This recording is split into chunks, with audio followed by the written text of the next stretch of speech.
This is Bloomberg Surveillance with Tom Keene and Paul Sweeney. I'm sorry, it's a boom economy, and that's what we're adjusting to. Neither party seems to want to take on deficits at all. With Lisa Mateo on markets. Stocks are coming off of another record high. And Michael Barr with news. Tensions over Israel's war with Hamas continue to grow. The best in economics, finance, investment, and international relations. This is Bloomberg Surveillance on Bloomberg Radio.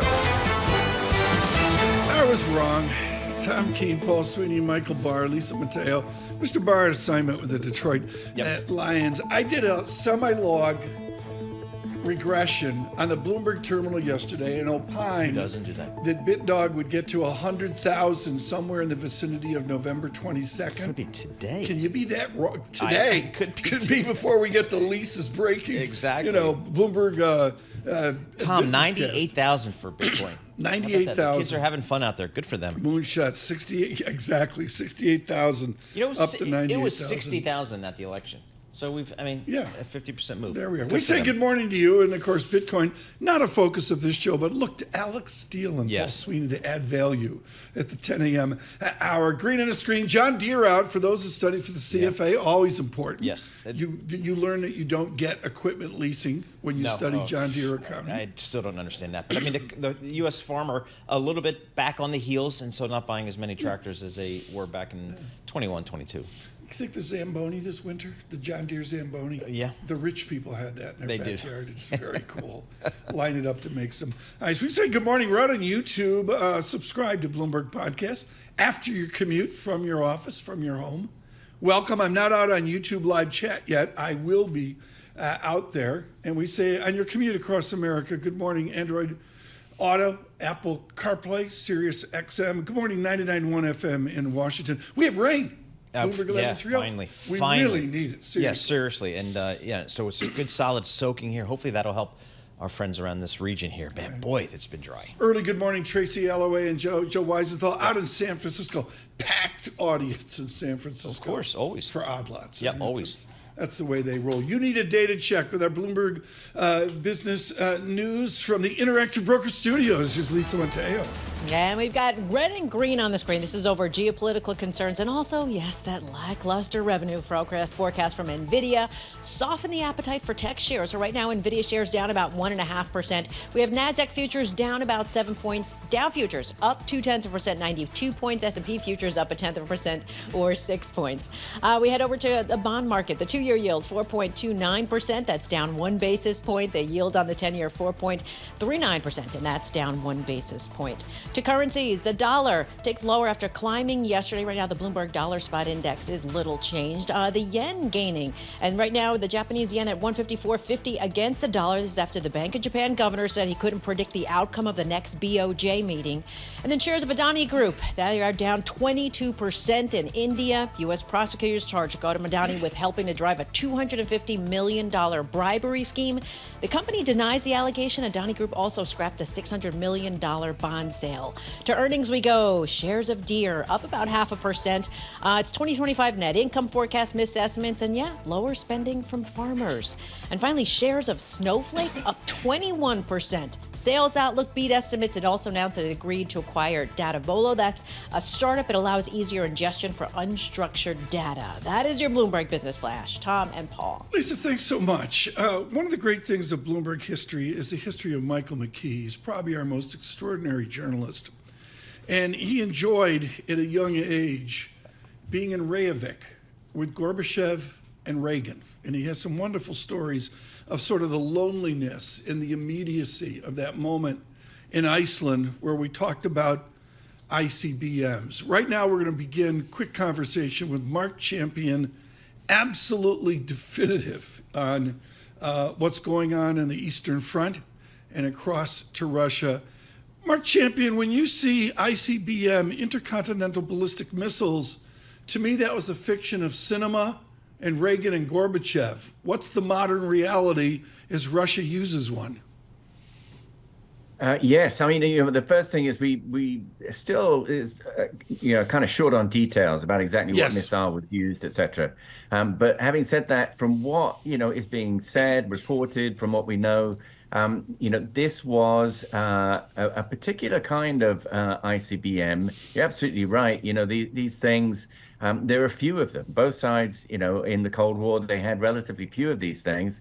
They, were supposed to fly, more than 5,500 kilometers. That was what was, a treaty requirement. They had to go further than that. And so they're very long range. They carry big payloads. And they haven't been used before. So if they were used today, it's a big signal. And it's kind of interesting because the one that they, are supposed to have used was actually designed to blur the distinction between what was allowed and what wasn't. And what wasn't was kind of medium range missiles that, would have kind of bristled all over Europe. But the Russians began to make them. Right. And this appears to have been one of them. It seems, Mark, like every release headline off of our London desk, you and Roz Matheson, we're learning about a different missile. I guess there's British Phantoms or whatever they were, Shadows, and there's whatever we had. What do we call them? Attackums. Yeah. Attackums. Other day. What's the next missile in the quid pro quo here, Mark Champion? What's the next missile? Do we get bigger and bigger and bigger missiles?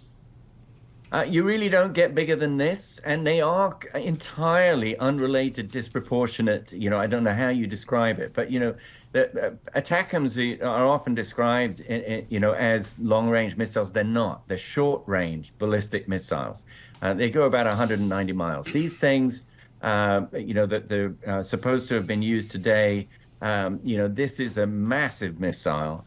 Carries, a large payload, and it goes a really long distance. It's a totally different, it's not used for a battlefield. There are such things as tactical nuclear weapons, but these aren't those. These are the vehicles for the stuff that was supposed to land on Washington or London or Berlin. And that is, I think that is the secret. That tells you what you want to know about, what's happening here.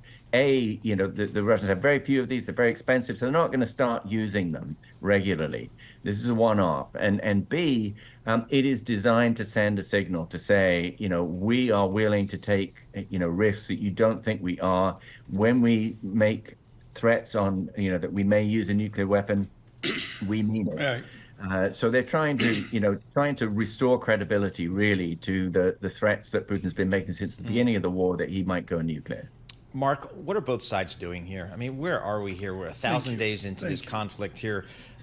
We have a new United States president about to take office in January. What are both sides doing here?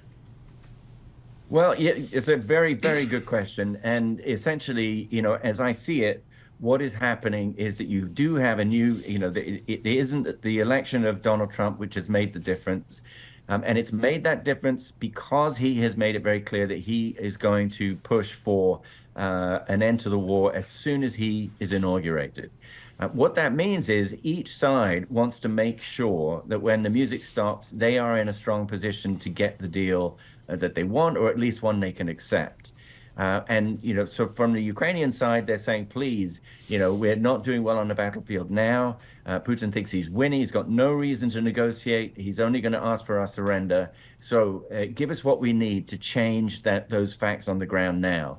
And from Putin's point of view, it's exactly the opposite. I'm in a good position now, and I do not want, the West giving new weapons to the Ukrainians that might change facts and make my position more difficult. Mark, thank you so much. Greatly, greatly appreciate the decades of perspective. Mr. Champion with Bloomberg Opinion. Look for him. I'll try to get out an essay today if he publishes. Joining us now, inpatient, Troy Gajewski, too short a visit today with FS Investments. Troy, do you link the politics of the moment into your 2025 equity call? Well, yeah, clearly with the transition in government, there's animal spirits have been unleashed dramatically. And, depending on the sector, depending upon, your investment focus, it obviously has different ramifications. I'd say, I was 95% certain that regardless of election outcome, merger and acquisition activity would pick up significantly next year. Now I'm 99.9% certain, which means much better opportunity for merger arbitrage, which has struggled the last year. as there's been a higher probability of deal breaks given the intervention by the Biden administration. And then when you look over to private equity, private equity valuations are still about 10 to 20% below where they were during 2021, whereas the S&P is about 5% more expensive. The Russell 2000 is about 20% more expensive. So I'm once again like 99% certain that multiple compressions over there, and they're more likely will get some valuation inflation. But back to your point on broader markets, like the local struggle for the S&P is that we're right around 22.4 times forward earnings. Markets are pricing in a reacceleration of nominal GDP and revenue growth, which is going to be tough, right? Because real GDP growth is slowly receding, inflation stabilized at a higher level, and then markets are also pricing in an 8 to 9% increase in operating earnings, which is mathematically possible if we get even a more concentrated market to the Magnificent Seven and like less profitable sectors like consumer staples disappear, which clearly they won't. So that math's kind of tough. You're at an elevated multiple, a lot of enthusiasm is priced in. So it looks to us to be more of a choppy, sloppy mess next year. Choppy, sloppy mess next year. Do I just sit there in a 2-year treasury and get 4.3%? Troy, how do I think about stocks, bonds here going forward? Yeah, so I would say if you're going to do fixed income, stay in the shorter end of the curve. I like the way you're thinking on the 2-year, probably 2-year to 5-year point. The problem in fixed income is the back end of the curve, right? I would avoid that like the plague because, right now, all we're talking about is the Fed taking the front end to 3. The typical 10-year to Fed funds slope in an expansionary period is at least 2%. Sometimes it's been as high as 3 to 4%.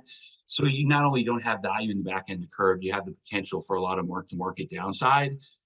So yeah, I would stay in the short end of the curve. And what our client base is really doing now is they're looking at ways to move out of cash, right? There's massive cash piles that have been built up. We now have over $7 trillion in money markets. Right. And how do you do that where you meaningfully increase income and total return without taking uncomfortable levels of risk? So you can do that in the short end of the curve, or you can do it in strategies like private credit.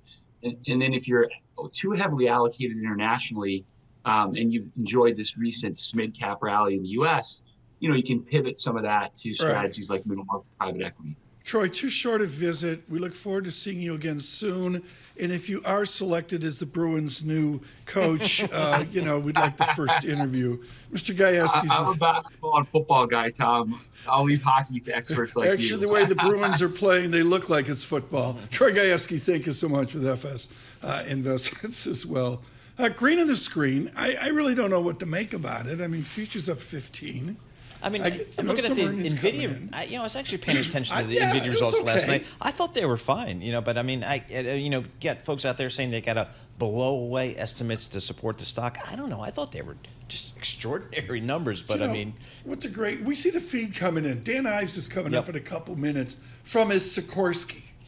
He's probably out in State College, Pennsylvania, getting ready for another Penn State game. He's in the Sikorsky on his way somewhere, probably to Penn State. And we'll have Dan Ives with us here on Nvidia in a moment. The 10-year real yield, 2.04%.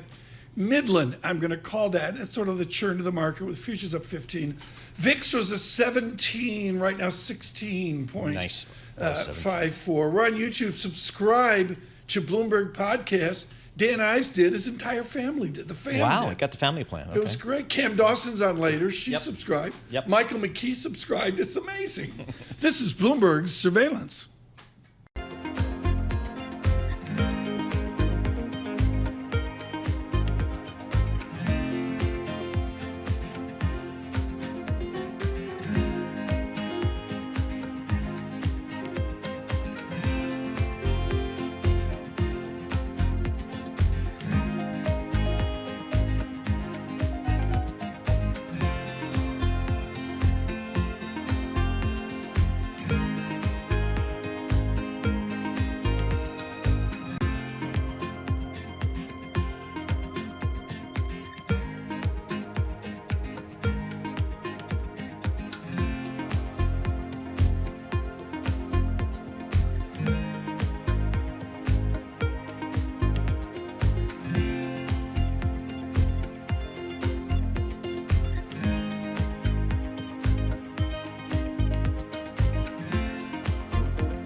markets, headlines, and breaking news 24 hours a day on Bloomberg Radio, Bloomberg Television, and the Bloomberg Business app. This is a Bloomberg Business Flash.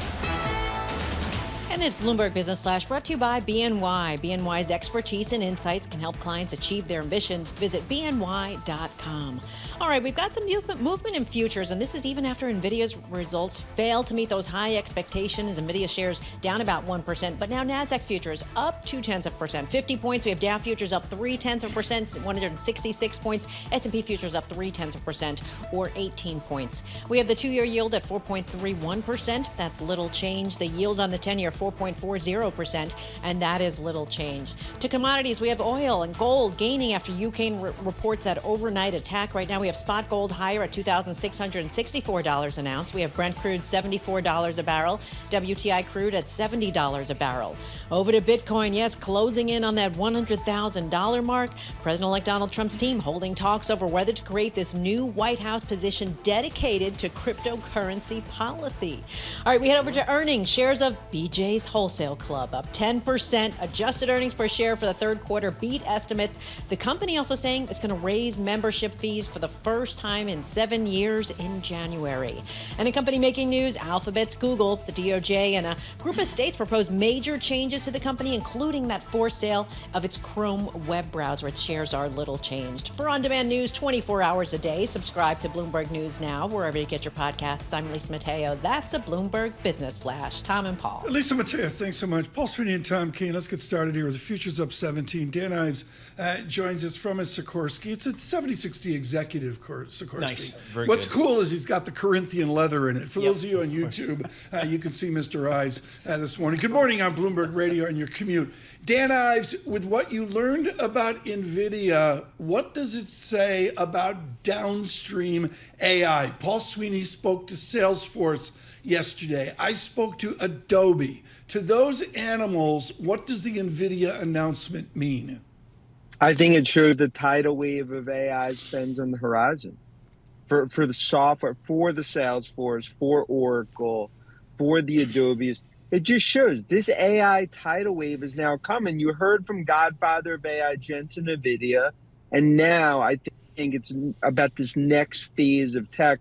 If you're a bull, you're sleeping well last night. Hey, Dan, Tom really wants to get smarter on this Blackwell chip here. What is the Blackwell chip? Is it the next in line in terms of just quality of these chips? It's the LeBron of GPU chips. I mean, you're killing me. Can you say the Gretzky? Okay, we got to stay with hockey, Dan. The Gretzky of chips. It's the Gretzky. It's the Mike Bossy. I'll go with Islanders of chips. And ultimately, look, we're talking about something that's 30 times quicker. And you look demand to supply 15 to 1. And just to give some numbers, originally Street was a 1 to 2 billion per quarter. It's probably going to be closer to 8 to 10 billion per quarter in terms of Blackwell. Dan Ives, will it generate margin? Just the whole, I mean, I asked Ellie Greenfield of Adobe this yesterday. Take the x-axis, the build out of AI, 3 years out, 5 years out. I know your idea of short-term, Dan Ives, is 6 hours. But if you look out 5 years, will this generate margin downstream for artificial intelligence? Oh, yeah. I mean, this is margin accretive. It's actually just a huge margin lift for what we're seeing, not just for NVIDIA, not just for chips, but then this is the facilitator for everything that we've talked about in the show, second, third, fourth derivatives in terms of software, and eventually it's going to be also on the consumer AI revolution that goes through Cupertino. Dan, we talk about NVIDIA as obviously the key play on AI on the chip side. Who else should we be thinking about? Who are the competitors out there that maybe we should be thinking about that we're not on the chip side? Look, I think AMD, clearly is assuming they're going to have a big play here, although it's been choppy. I mean, you look at from a Qualcomm to Micron to other TSMC and some of the other downstream. But look, I continue to think it's really software that's the trade. Messi of AI, Palantir, ServiceNow, Salesforce, Microsoft. You look at the hyperscalers. I mean, what this just shows, this AI party, it's 9:30, 10 p.m. It goes to 4 a.m. Give us an update forward. I mean, we're a long way out from Mag 7 earnings after NVIDIA, aren't we? Give us an update about what you do or what our listeners and viewers should do with Mag 7 waiting for what, 12/31 and then January 31/25, and a week after that we get earnings. What do we do while we wait? You get the popcorn, the rosé, the lobster rolls out, because I think Mag 7, look, everything we're seeing, hyperscaler is actually accelerating in terms of growth. Consumer from a digital ad perspective is continues to be rebound, and that's strong for Meta, Google, and others, and despite some of the DOJ antitrust words. And I think when it comes to Apple, despite all the noise, I think iPhone demand is going to be stronger than expected going into December. And this is just the start of the AI revolution coming to Cupertino, especially as they get rolled out in China in April. Hey, Dan, when you think about Nvidia, I mean, here's a company that's kind of doubled its revenue in each of the last couple of years. And of course, as I look at it in the forecast going forward, just the law of large numbers, that has to slow. What drives Nvidia going forward? What is the element that drives continued performance in this stock if, in fact, the law of large numbers suggests that the growth rates per se are going to be declining? I think it's what Tom talked about in terms of it's about margins, free cash flow, and ultimately the magic number. Like, when could this get to 250 billion, $6-7 in earnings? That's what the street's focused on. It's everyone understands this is a sandbag special in terms of guidance for next quarter. It's probably closer to 39, 40 billion. You trajectory this out, you're looking at $50 billion type quarters for Nvidia. Dan, way important. I mean, Chaz Coleman's out of Warren, Ohio. He's got an offer from your Penn State. And yesterday he got an offer, I think, from Ohio State. Oh, okay. Sell Chaz Coleman. A kid is like Power 4 outstanding prospect. Sell him on Penn State versus going to Columbus. It's the best staff in the country. They develop. Yeah, but they can't win the big game. Oh, let's talk in January when Penn State continues, like other Big Ten teams, to go through playoffs, and I think this is our year. Look, you look at the development of Penn State; it's unparalleled on either side, offense or defense, and I think that, in my opinion, it's the best place as a high school player to develop. But isn't State College colder than Columbus? I don't know. I mean, the Happy Valley is a fun place to be. Is it? Oh, really? Yeah, my son went been there. Happy at Happy I wrote a Valley. lot of tuition checks there. Okay, very good. Dan Ives will let you go. Thank you for having the engines down on the Sikorsky. Mr. Ives is with Wedbush Securities there on Nvidia. To me, it's like, okay, Nvidia. I don't own any of these folks. I got all sorts of rules, but there's this huge lag until we hear from the others. What do you do? I don't know. My youngest bought stock in Nvidia recently from his older brother who works at a financial institution. So we were on the phone yesterday talking about the Nvidia quarter. I mean, with two of these knuckleheads and me trying to explain what was important, but he owns it. So I was like, okay, Can we trade kids for like a month? He bought one share at $149 a share. And he's down $5 a share, so he's crushed. My kids are like, he's blaming his older brother for that. This is different. For selling your kids are buying Nvidia, and my kids are going, I got a wedding this weekend in Pensacola. Can you help me out? I mean, that's crazy. I was trying to explain profit margins and all that kind of stuff. Very good. Yeah, I said, hey man, you own it. Mine's only in the ETF phase now. That is the way That's where what I my would son be. is. If I were actually, that's the responsible place to be. go. That's the place to be. That's where all the kids are going. Yeah. And that's where all the money's going. That's why we talk to Eric Balchunas every week, because all the money's going to ETFs. I got briefed yesterday, and the movie rights were just sold. Barry Ritholtz has a new book coming out. Finally, the dude's been writing this last chapter forever. His people briefed me. Okay. They called me up at one of the publishing places. They all have lunch at Michael's. That's all I know. Anyways, these publishing people call me up and they go, Mr. Ritholtz has a book coming out. Can we tell you about it? I said, I don't want him on the show, but okay. Exactly. And it's really intelligent. It's for your kids and my kids. Yeah, I definitely want to read it. It's really Barry Ritholtz coming out. Anything he writes, I want to read. He's already got it prepackaged and sold. It's going to be like, is it? I don't think it's Netflix. I think it's Hulu. Is it the movie of the week on ABC or is it? No, 6-episode Hulu. 6 episodes. Not Shogun, but it's not Shogun money, but it's pretty good. Futures up 19. They advance. The VIX 17, 16.54. The Sweeney yield 4.30%. Paul Sweeney, comfortable in the 2-year yield. We hope you're comfortable with us. Bloomberg Surveillance.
Markets, headlines, and breaking news 24 hours a day on Bloomberg Radio, Bloomberg Television, and the Bloomberg Business app. This is a Bloomberg Business Flash.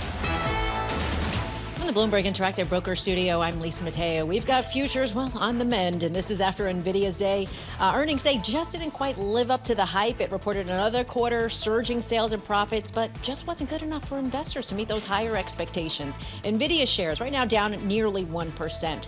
We have NASDAQ futures up 0.2%, 45 points. Dow futures up 0.4%, 177 points. S&P futures up 0.3%, or 18 points. We have the 2-year yield at 4.29%. That's down 1 basis point. The yield on the 10-year 4.39%, and that's down 1 basis point. Investors also turning to more economic data out today. We have the release of U.S. initial jobless claims and existing home sales. That comes out about a half hour from now. We also had more Fed speak. Susan Collins said more interest rate cuts are needed, but policymakers should proceed carefully. Then you had Tom Barkin told the Financial Times he expects U.S. inflation to continue dropping. And finally, John Williams told Barron's that controlling price growth is, quote, not quite there yet. A few companies making news. That's Starbucks, said to be exploring options for its Chinese operations, including selling a stake. And Disney, investing in a Japanese anime exclusive and extending a Korean superhero franchise. It's pushing to get that bigger slice. It wants the Asian streaming market, Paul. Right. That is your Bloomberg Business Flash. Tom and Paul. Thanks so much, Lisa. Greatly appreciated. Futures up 18, the VIX 16.58. This is a really important conversation rather, because it's my chart of the year. Everybody's all equity gaga, Mag 7 gaga. Sure, why not? Dan Ives. Forget it. Right. Steve Lapley. Global head of fixed income, BlackRock. iShares ETFs and all of it. And it's really important to have you here because to me, the unknown story this year is the recovery of the bond market. Price up, yield down. I do a long-term Bloomberg Total Corporate Index. We went down over 6 standard deviations. Folks, that's like a medical chart, not good. And we've come back 2.5 standard deviations.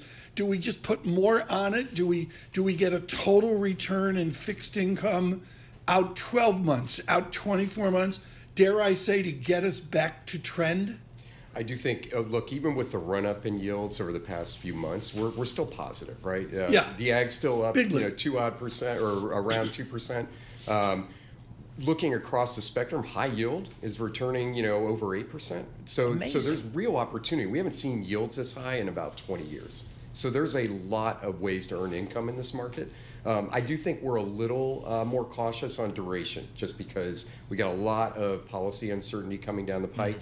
So we like staying sort of in the intermediate part of the curve. And, it depends on how you want to play it. If you want to do high yield, we recommend being somewhat defensive in that. We have a high yield defensive bond fund, HYDB. That's one way to do it. But also What's a defensive high yield bond? Is it like telecom, utility? Well, no, it's more defensive high yield. Is this did marketing bring you to this and say, Steve, you'll love this? No, what it is it just looks to screen out names that are more cuspy. Okay. Right? So it's more of a higher quality high yield, if you will. But I think. Also, if you just look at that, kind of intermediate part of the curve, you're still getting really good yield. You could stay in money markets, but eventually, I do think those yields are going to come down. We just heard a lot of the Fed speak, and so, it is time in our view to start moving out.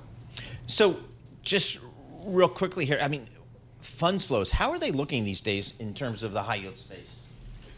Well, so in high yield, it's his first time in media. The mic's over there. Sorry, we got it. I take her. What can I say?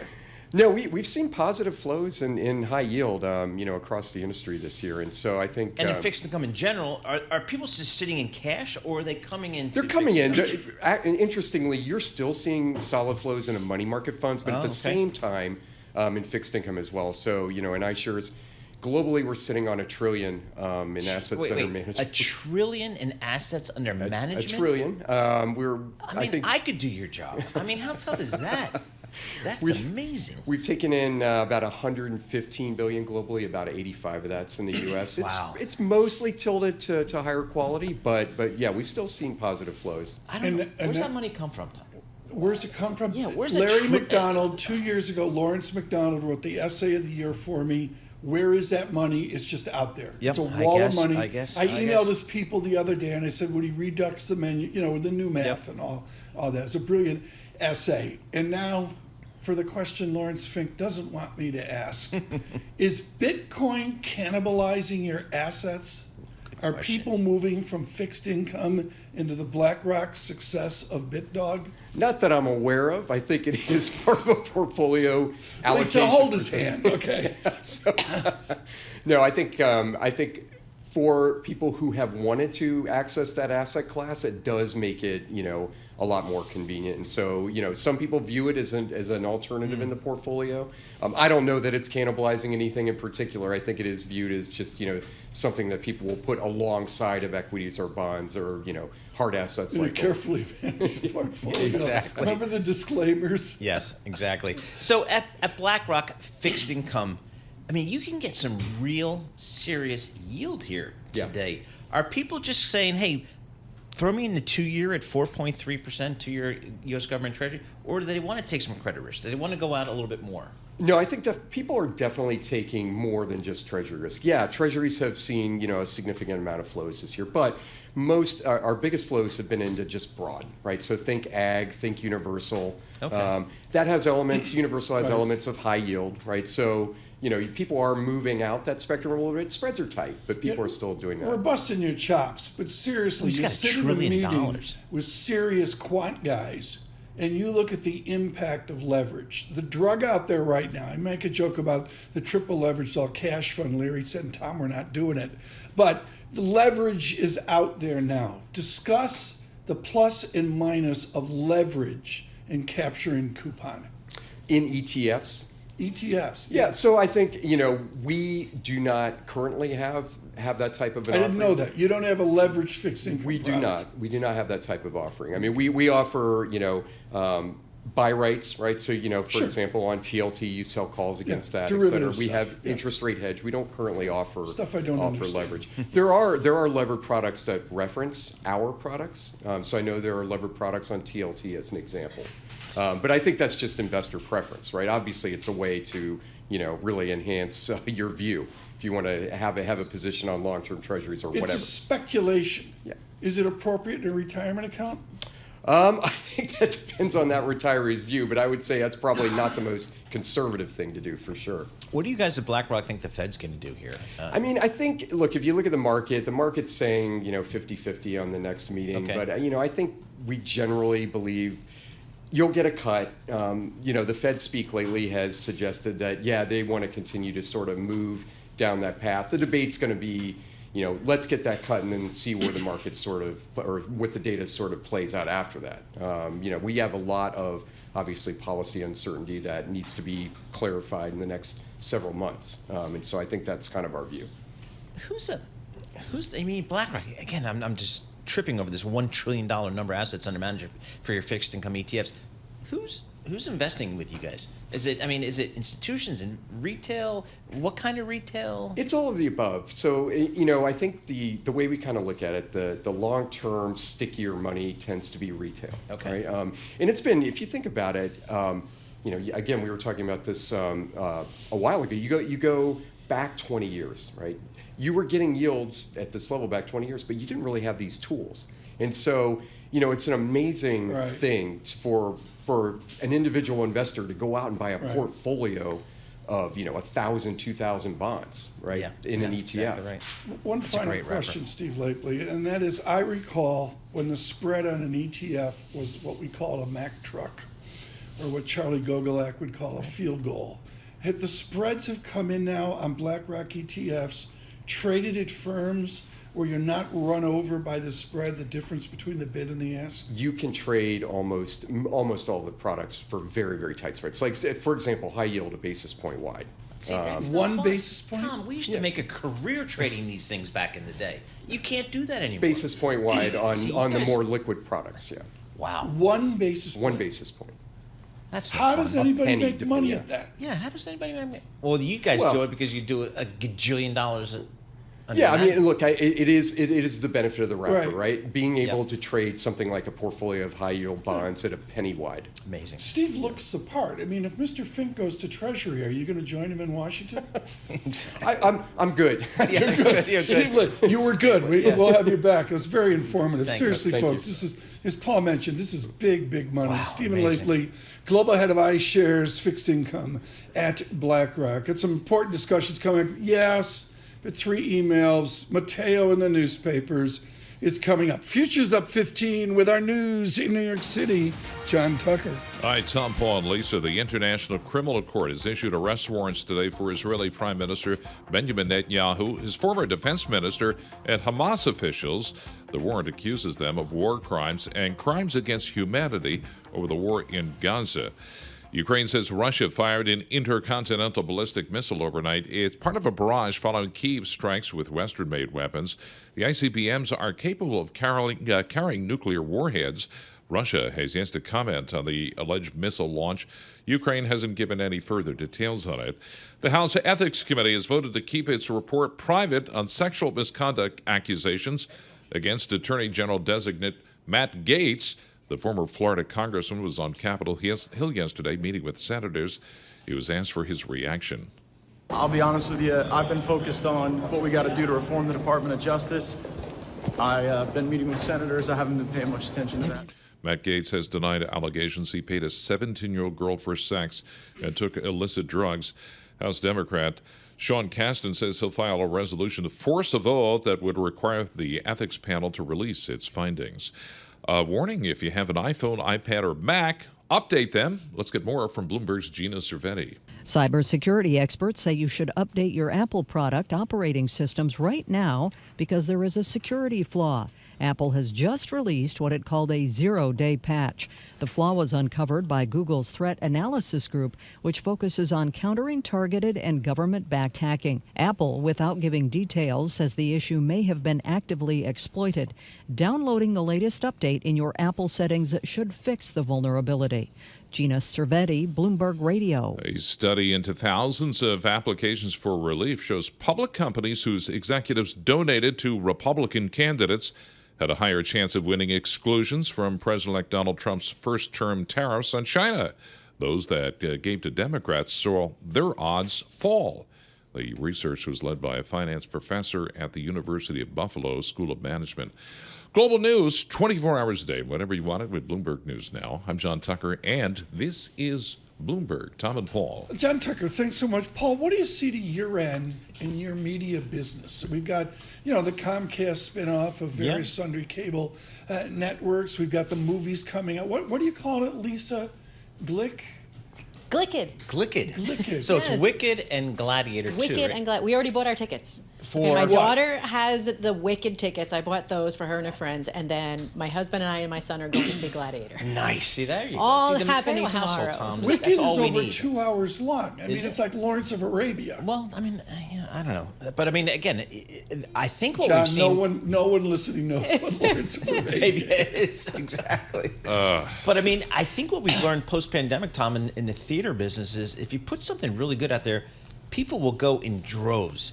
Yeah. But I think kind of the middling Right. stuff, they're What's like, your "Ah, wait definition for-" of something really good, though? Well, something that's just big and hypey, Yes. John. Like a Gladiator. That doesn't make it good. Okay, but does does China play in anymore? Not 10 years ago, nearly it as was much like as nuts. they used to. Not nearly as much as they used to. But That's I think. damaged The Rock's career, Lisa. But I think that's going to change. I think that China's going to open back up here because they want the content, and be Hollywood really wants that market. But I don't know. I think it'll be big. I mean, you're still seeing billion-dollar box offices out there globally. Is this the weekend where we have Liquid? Do I have to? Yes, this is it. Tomorrow we're going to the movie theater. The Mateos are going to the movies, Tom. Yes. I dished out a lot of cash for this trip. So what is a ticket like that? I mean, it's like 20 bucks. 14, 15 bucks. 14, 15 bucks. Okay. Did you take out a mezzanine loan for the popcorn? Exactly. No, plus the Further evidence of the decline of Western civilization. The last movie Tucker saw was Gone with the Wind. Futures up 21, the VIX 16.55. Economic day today. We're looking for Michael McKee to give us some tone on that. This is Bloomberg.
Markets, headlines, and breaking news 24 hours a day on Bloomberg Radio, Bloomberg Television, and the Bloomberg Business app. This is a Bloomberg Business Flash. From the Bloomberg Interactive Broker Studio, I'm Lisa Mateo. We have stocks kind of erasing those losses. This is after Nvidia delivered a revenue forecast failed to meet the highest expectations. Shares of the largest publicly traded company in the world down about 1%. We have NASDAQ futures up 0.2%, 48 points. Dow futures up 0.4%, 189 points. S&P futures up 0.3%, or 21 points. We have the 2-year yield at 4.30%. That's down 1 basis point. The yield on the 10-year 4.39%, and that's also down 1 basis point. To currencies, we have the Bloomberg Dollar Spot Index. Little change. We have the Japanese yen stronger, euro, British pound weaker, Bitcoin nearing that 100,000 mark. Strong volumes in this week's debut of options on BlackRock's Bitcoin ETF. Few companies making news. That's Uber. Sources say it plans to invest in China's Pony AI's U.S. initial public offering. They say it's looking to buy more than $10 million of shares of that automated driving tech firm.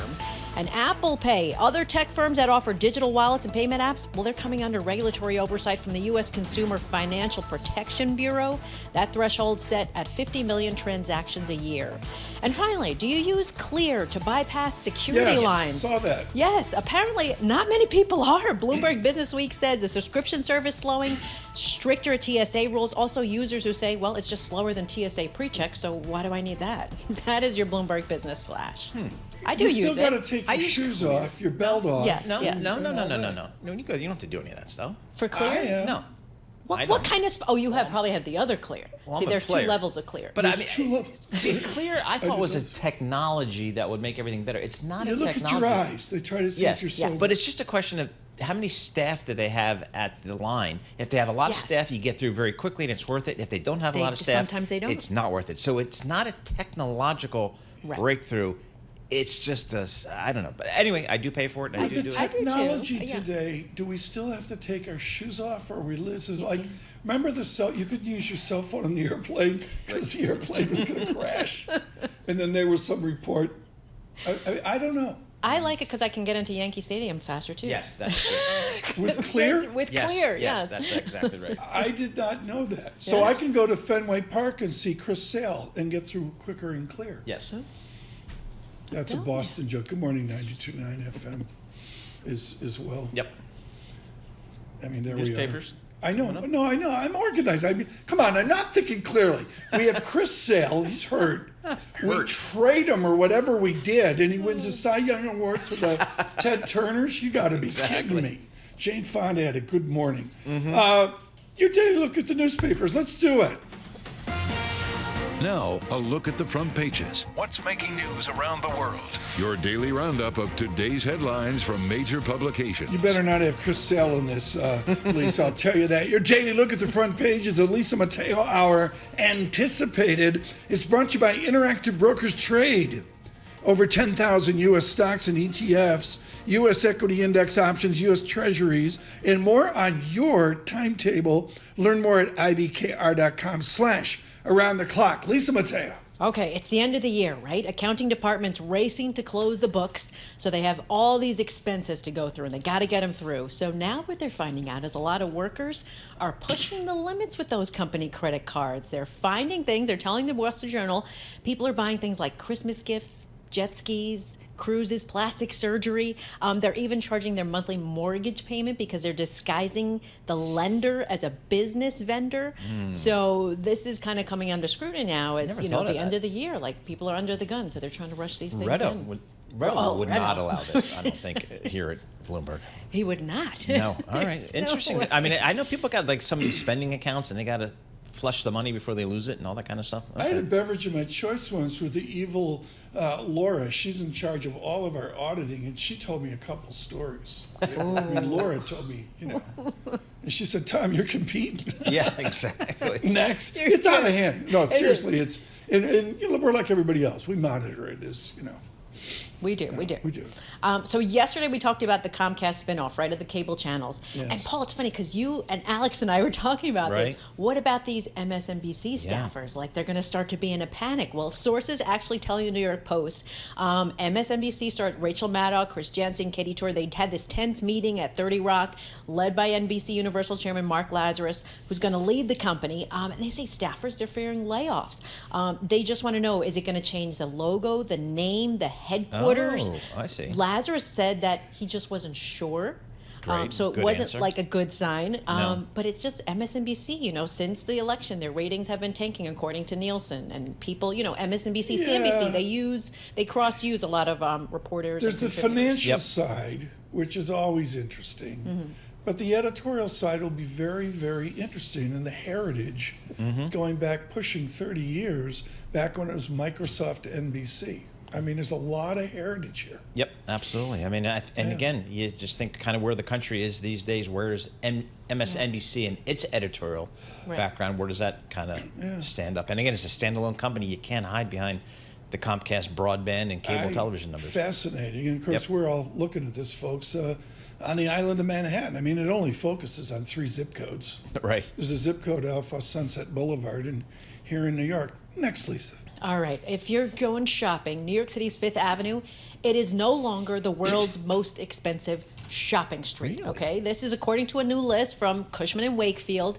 The number 1 is now Milan's, let me see if I say this right, Via Monte Napoleon. I'll go with that. Yeah, it's good enough. Good enough. I like it. Napoleon. It has the first spot, the Napoleon. first time a European city topped the list. So it gets the rents globally from about 138 luxury shopping districts. So this one topped it. The reason why it's so expensive is because it's a shorter street than everyone else on the list. So it's about $2,000 per square foot. That's, a little bit higher, 11% than they paid the year before. So Fifth Avenue came in second, and London's New Bond Street, that came in third. Okay, that's right. Well, Milan, I mean, one of my favorite hotels in the world, Hotel Principe, Savoy. Oh, okay. Yeah, Savoy. can I tell you where ground Wow. zero is this on They this? took care It's of me. three Via Monte Napoleon. and that would be Fendi Milano Montenapoleone. And yes, it's $2,000 per square foot. Every time you walk a square foot, it goes ka-ching. Ka-ching. Nice. Nice. Love Milan. Next. And finally, here's our kicker. So this piece of artwork, a duct tape banana, it sold for $6.2 million at Sotheby's in New York. 6 minutes of fierce bidding, and yes, we did have it. It's called The Comedian, okay? It's a sculpture artist, Maurizio Cattelan. The buyers is China-born crypto entrepreneur. He's going to consider lending it out to people. He said even if Elon Musk wants to take it to the moon, he's more than welcome. In 2019, if it was $1.5 million and they popped the sucker at $6 million. Yes. I mean, Tang is our, I'm drinking Tang Zero this morning.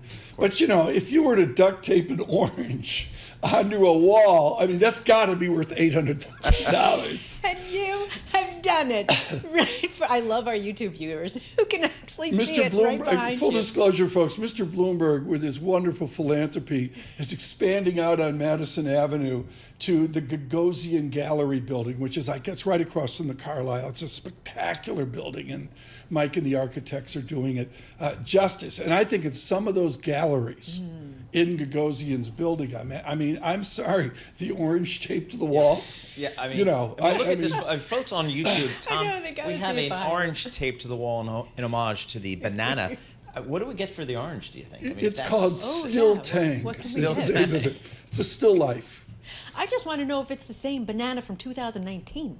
Is it? Yeah, exactly. I don't know. It doesn't say. It's what we call an installation. If you read Art News, okay, the latest installation. It came from Art Basel. I don't know, Miami. Yes, Sassauer goes to. Damien goes. Yes. Alex Steele, I think, goes. Probably. I've never gone to Art Basel. No. Down in Miami. McGlone. Yes. He is so tasteful. When he goes, he wears socks. Exactly. It's formal. Are you done? I am Is that done. all you have? I love your addition with the orange tape to the wall. Okay, I got a live chat here, YouTube, that Wicked is going to flop. I mean, what do you think, Lisa? Ooh, I don't Telegraph think so. butchered it in London. Ariana Grande, Ariana Grande, kids, all the kids are talking about going. They're dressing up, some of them. Oh, is that right? Yeah, it's an event. Oh, just like how Barbie whoa. Lisa Mateo, are you going dressed like Ariana Grande? No, I'm going to Gladiator. Okay, you're going into the who do you want mob. to see at Gladiator? Sure. I don't know. I just love that Denzel Washington's in it. I'm a big fan of Denzel. Cool. So. Lisa Mateo, thank you so much.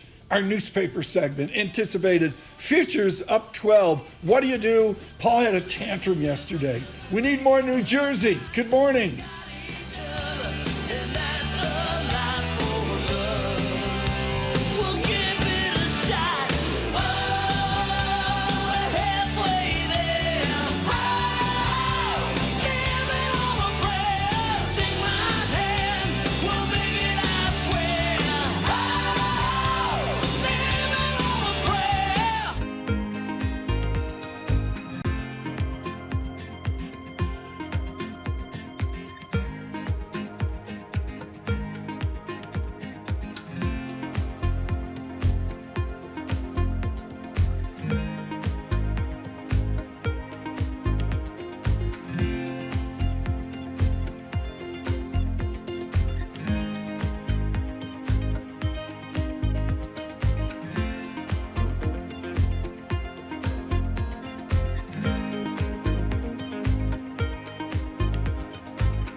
is Bloomberg Surveillance with Tom Keene and Paul Sweeney. What do you say to people scared stiff in cash? We've got an administration, presumably, that will be pro-business, lower taxes. With Lisa Mateo on markets. AI affecting demand for cloud computing. And Michael Barr with news. Israel ratchets up offensives in Lebanon and Gaza. The best in economics, finance, investment, and international relations. This is Bloomberg Surveillance on Bloomberg Radio.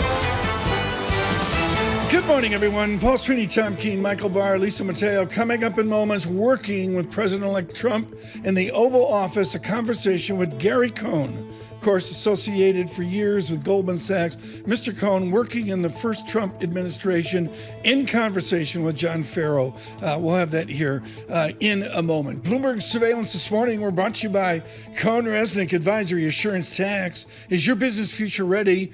Talk to Cohn-Resnick's digital advisory team about strategies and platforms to drive competitive advantage. Thank you, Cohn-Resnick, for your support. We're out on YouTube. Subscribe to Bloomberg Podcast. Good morning on your commute across the nation. From the Interactive Broker Studios, our Bloomberg Business Flash, Lisa Mateo. And we've got futures on the mend, and this is after geopolitical concerns. Also, that lackluster revenue forecast from Nvidia really softened the appetite for tech shares. We have Nvidia shares down about 1%. NASDAQ futures, little change, up 15 points. Dow futures up 0.3%, 148 points. S&P futures up 0.2% or 13 points. We have the 2-year yield at 4.31%. That's little change. The yield on the 10-year, 4.39%, and that's down 1 basis point. To currencies, the dollar ticked lower after climbing yesterday. The Bloomberg Dollar Spot Index down a fraction. The yen is gaining right now, up 0.6% at 154.49 against the dollar. We have the euro, the British pound weaker, and Bitcoin at 97,000. Shares of Adani Group, they're down 22% in India. U.S. prosecutors charging Gautam Adani with helping drive a $250 million bribery scheme. Now, the company denies the allegations, but Adani's net worth fell by more than $15 billion in just hours after he was charged. To earnings we go. Shares of Deere, right now they're up 1%, and this is even after its 2025 net income forecast missed estimates because of lower spending from farmers. And shares of Snowflake, higher, soaring up 23% after its sales outlook beat estimates. That is your Bloomberg Business Flash. Tom and Paul. Lisa, thanks so much. Gary Cohn was with the Trump administration out of Goldman Sachs. Really interesting childhood. He had dyslexia and battled that in a very courageous way. But Gary Cohn was a globalist, I will editorialize, within the Trump administration, pushing against some of the more stridencies, Paul, of the first term that we saw. And a very interesting value. I think he can add a huge amount of value here to the new dynamics that we see with cabinet designates, and of course within 1600 Pennsylvania Avenue. We do this, folks, with a backdrop. Futures up 13. The VIX 16.70. John Deere, the earnings. We're watching Bitcoin. I don't know if Gary Cohn has any Bitcoin, 97,000. And now John Farrow with the former NEC director. Being here, I think we need to take a big step back, in fact, go several years back to 2016, 2017. Just frame for us what you had to face down in 16 going into 17 and how long the to-do list was back then. So I think we should take even a bigger step back and remember what the environment was.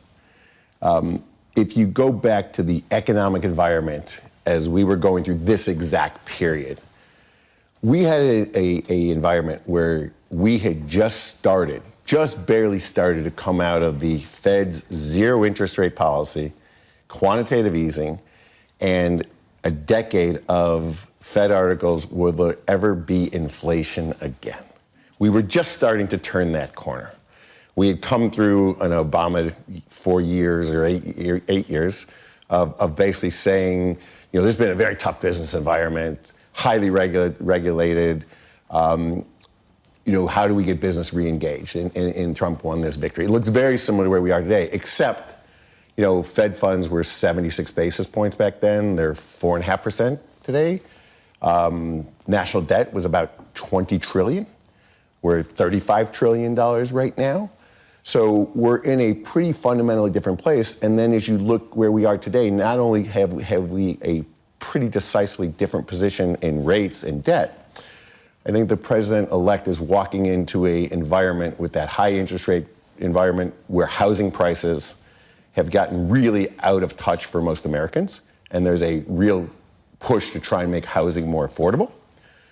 You look at the way Treasury has decided to fund that additional debt. They've been very short-dated on the curve, which I think provides an enormous amount of risk in refunding, and we all worry about refunding of Treasury. So I think we've got to have a real refunding situation where we roll out maturities.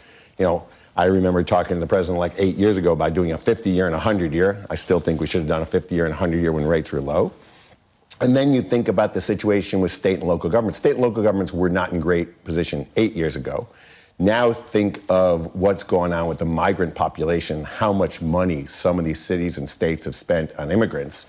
Now, they didn't say anything prior to the election, but I will be shocked if there's not a huge outcry from some of the major cities in this country about the amount of money they've spent and how much help they're going to need from Washington to make their budgets come together. So that's where you start. That's literally day one. That's January 20th, 12 noon. You walk into that. Yep. So there's a fundamental difference from where we are. But there's a similarity to coming off of the Obama administration versus the Biden administration, the excitement of business, the opportunity going forward. Those are the excitements. You know, then you go back eight years ago and say, okay, what did we walk into as well? Well, look, the number one policy that we really wanted to get done initially was tax reform. Tax reform was our number one objective. Unfortunately, you know, the House had sort of gotten ahead of the White House. During the last few weeks of the prior administration, the House had gone ahead with repeal of Obamacare. So we walked into repeal and replace without really a replace. Which I have to admit, I totally forgot about. I totally forgot about the McCain vote. Yeah. I totally forgotten that you'd walked into that back in 17. How did that complicate things to get taxes done? Well, it highly complicated things. You know, we all thought on the economic team that we were walking in, we were going to, you know, January 20th, we were going to start on tax policy.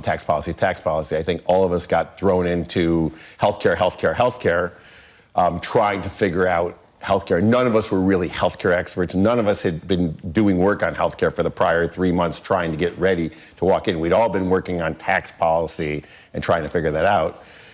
So everyone got derailed for the better part of, I would say, 2 months or 3 months, knowing that we wanted to go through taxes in year one because we wanted to use that budget that existed, and we wanted to use budget reconciliation to get taxes done that year. So every day we were spending on healthcare, we were losing a day of tax policy, which was, you know, it was anxiety creating. Let's put it that way. So we were trying to get rid of the healthcare issue as quickly as we could. What's going to be the priority when they walk in January this time around? Is it going to be tariffs or is it going to be cutting taxes? So I think there's two priorities day one.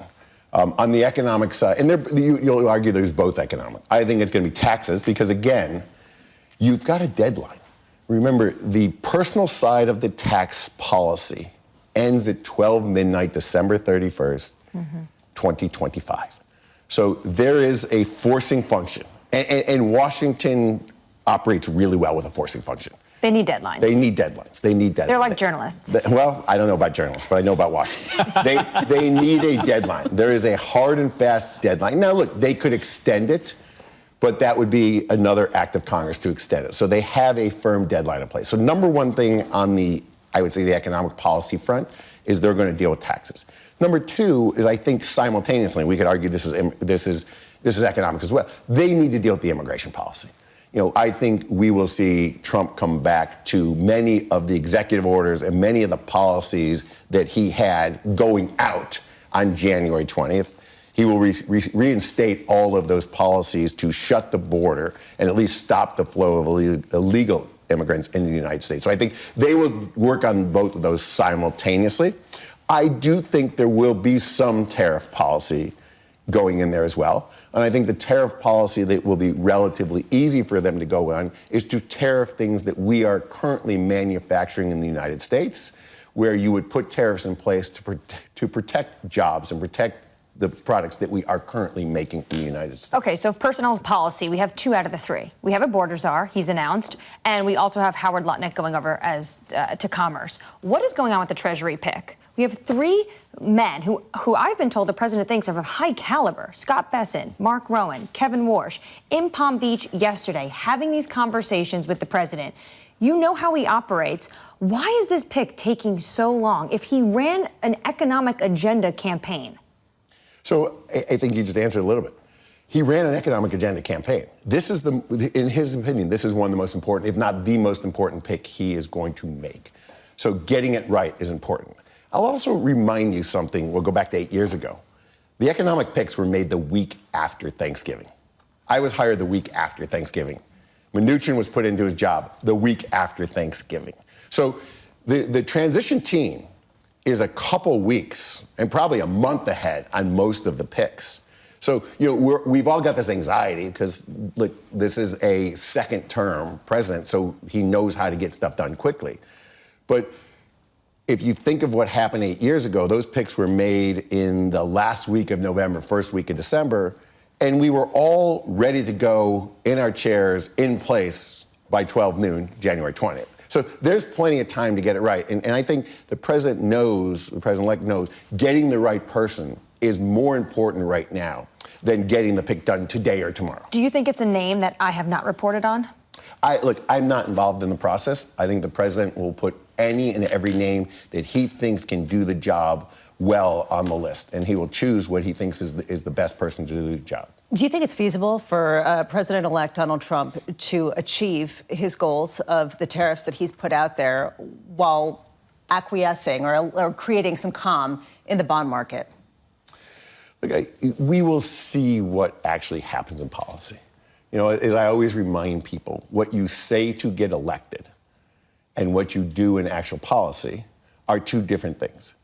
Americans like to hear what your ultimate idea is to get done, but we've got a very rigorous policy process in the United States. We've got a House, we've got a Senate, we've got lots of constituencies, and when it comes down to actually executing and implementing policy, it is not exactly what the president wants. In fact, every piece of legislation is a compromise. There's no perfect piece of legislation in America because at some point people have to compromise. So we'll see what the president can get done.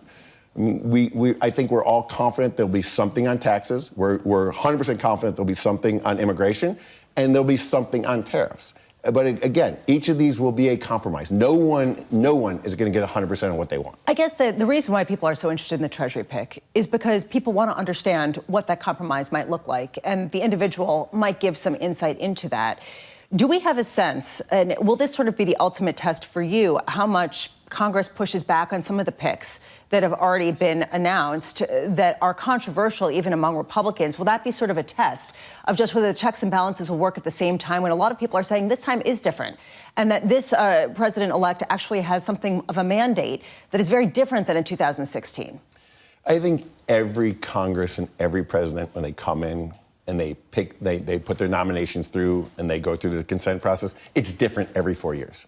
Every president goes through a different process. You have a different makeup of a Senate. You have a different sort of body. And by the way, the body will be different at the end of this year, and then it will transition. I think it's January 3rd is the swearing of the new Senate. It will change January 3rd in the middle of the process. Right. So some of these nominees could actually go through an approval process with this current sitting Senate. Some may go through with a new Senate. Probably the vast majority will go through with the new Senate because it takes time to get the paperwork through. It takes time to get the vetting through. But every one of these events is unique, and it's uniquely different because there are different personalities involved.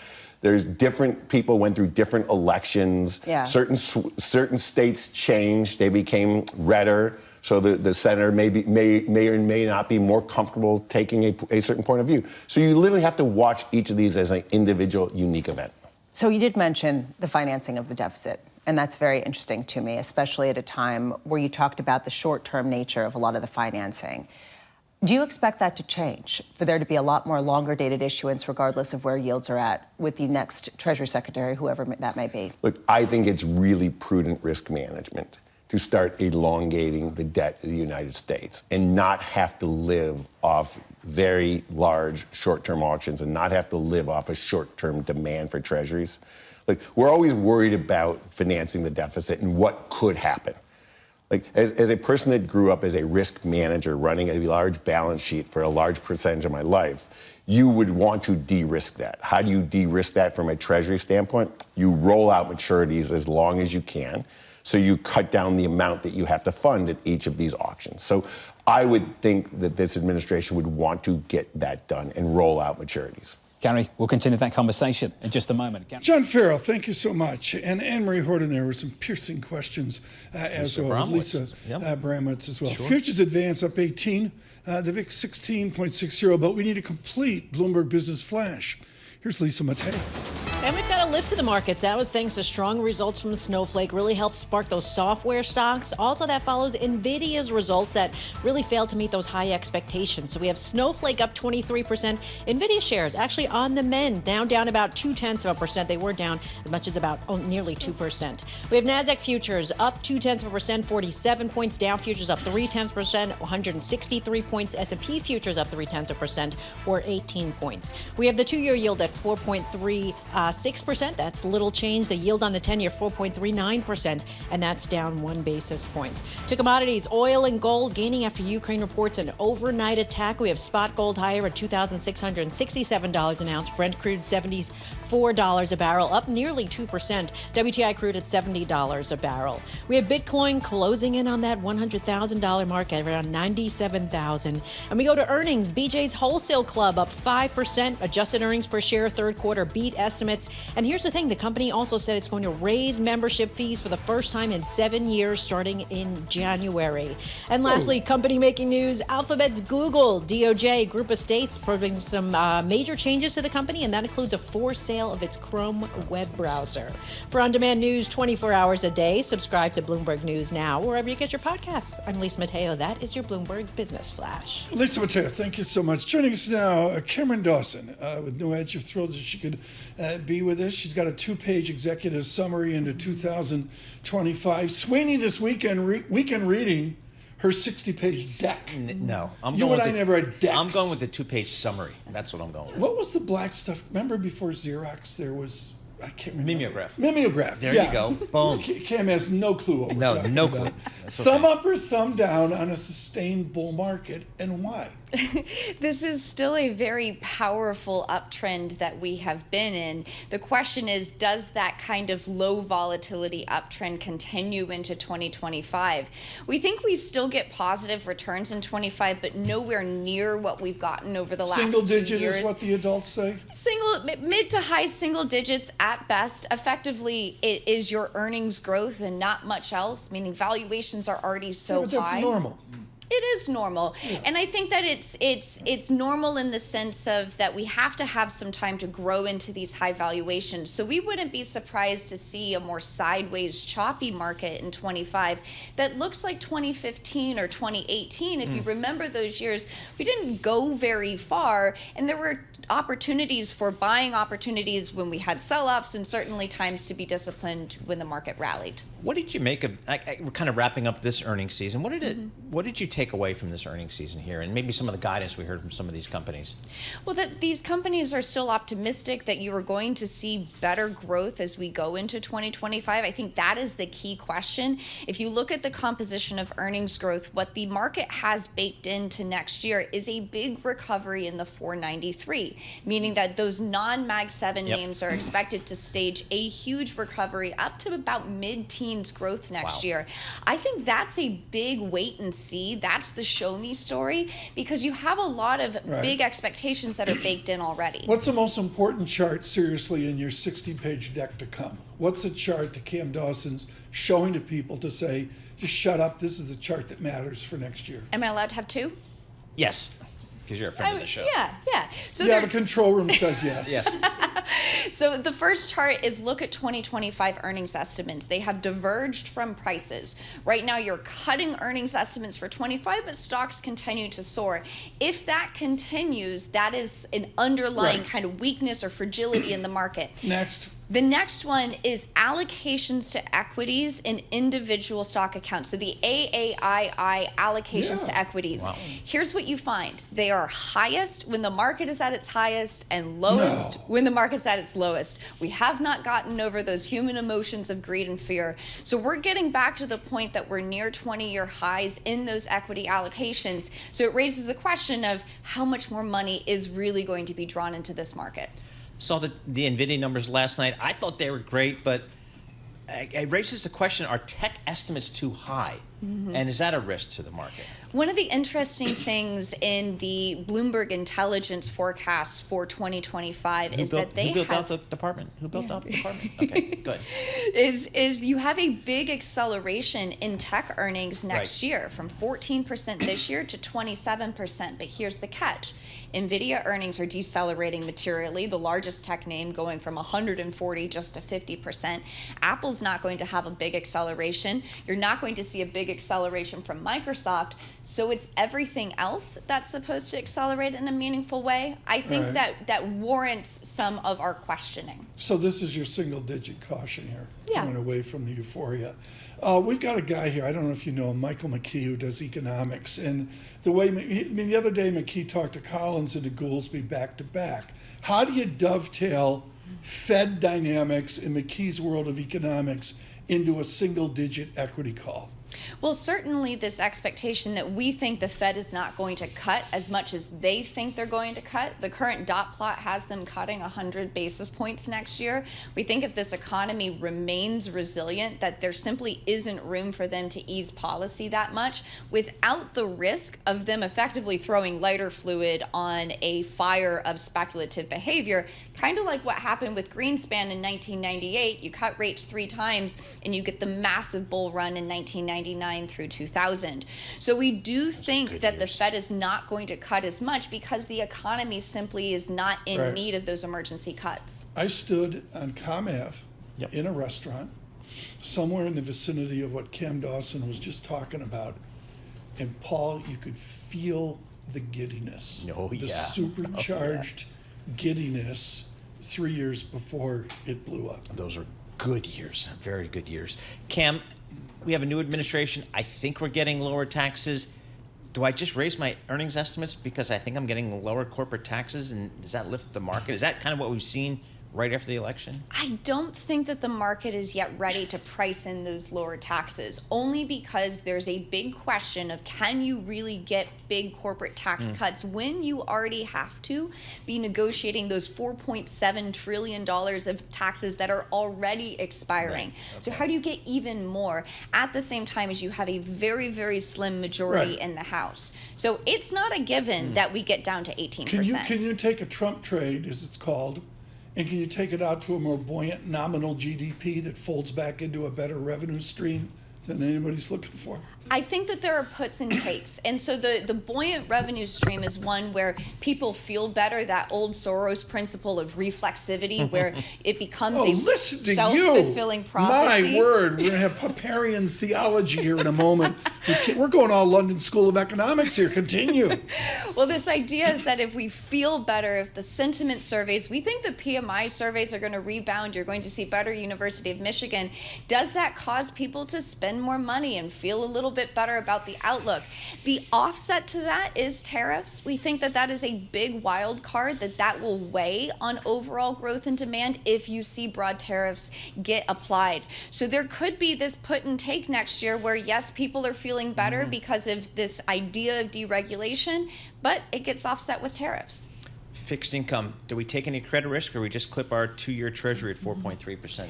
Given how tight credit spreads are, we get it. All-in yields are very attractive, but you are not being compensated whatsoever for taking on credit risk at this time. And the challenge that you have is that if you see even the slightest wobble in growth, those credit spreads could widen out materially because they're at 30-year tights. Right. I looked at the makeup of this is the final question. It's just a complete audible.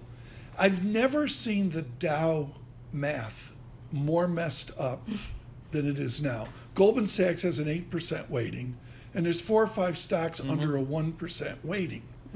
I mean, what do they do to fix the Dow to make it even somewhat like the Standard & Poor's 500? Not make it price weighted? I don't know. I've never seen it because of the tech dynamic, Yeah, certainly. I mean, the Dow has its limitations because it is a price-weighted index.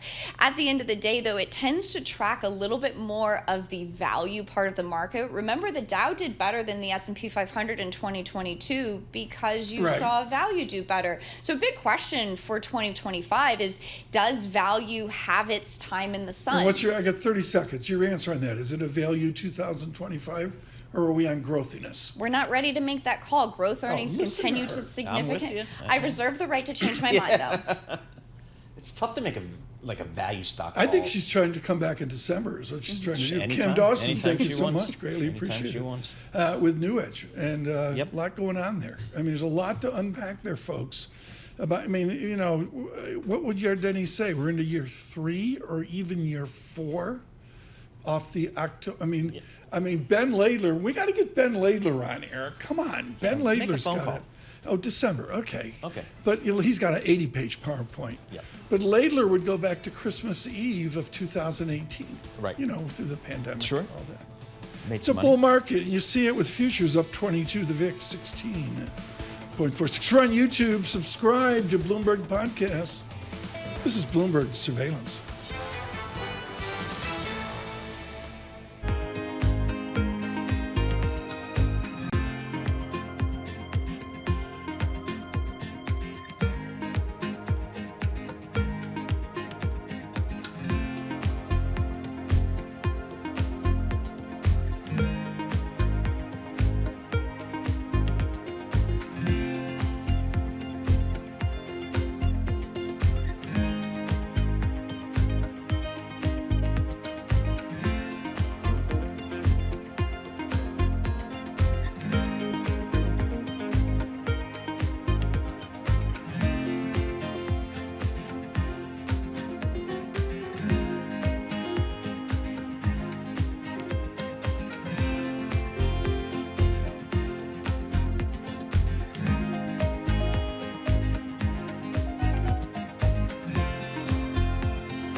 Markets, headlines, and breaking news 24 hours a day on Bloomberg Radio, Bloomberg Television, and the Bloomberg Business app. This is a Bloomberg Business Flash.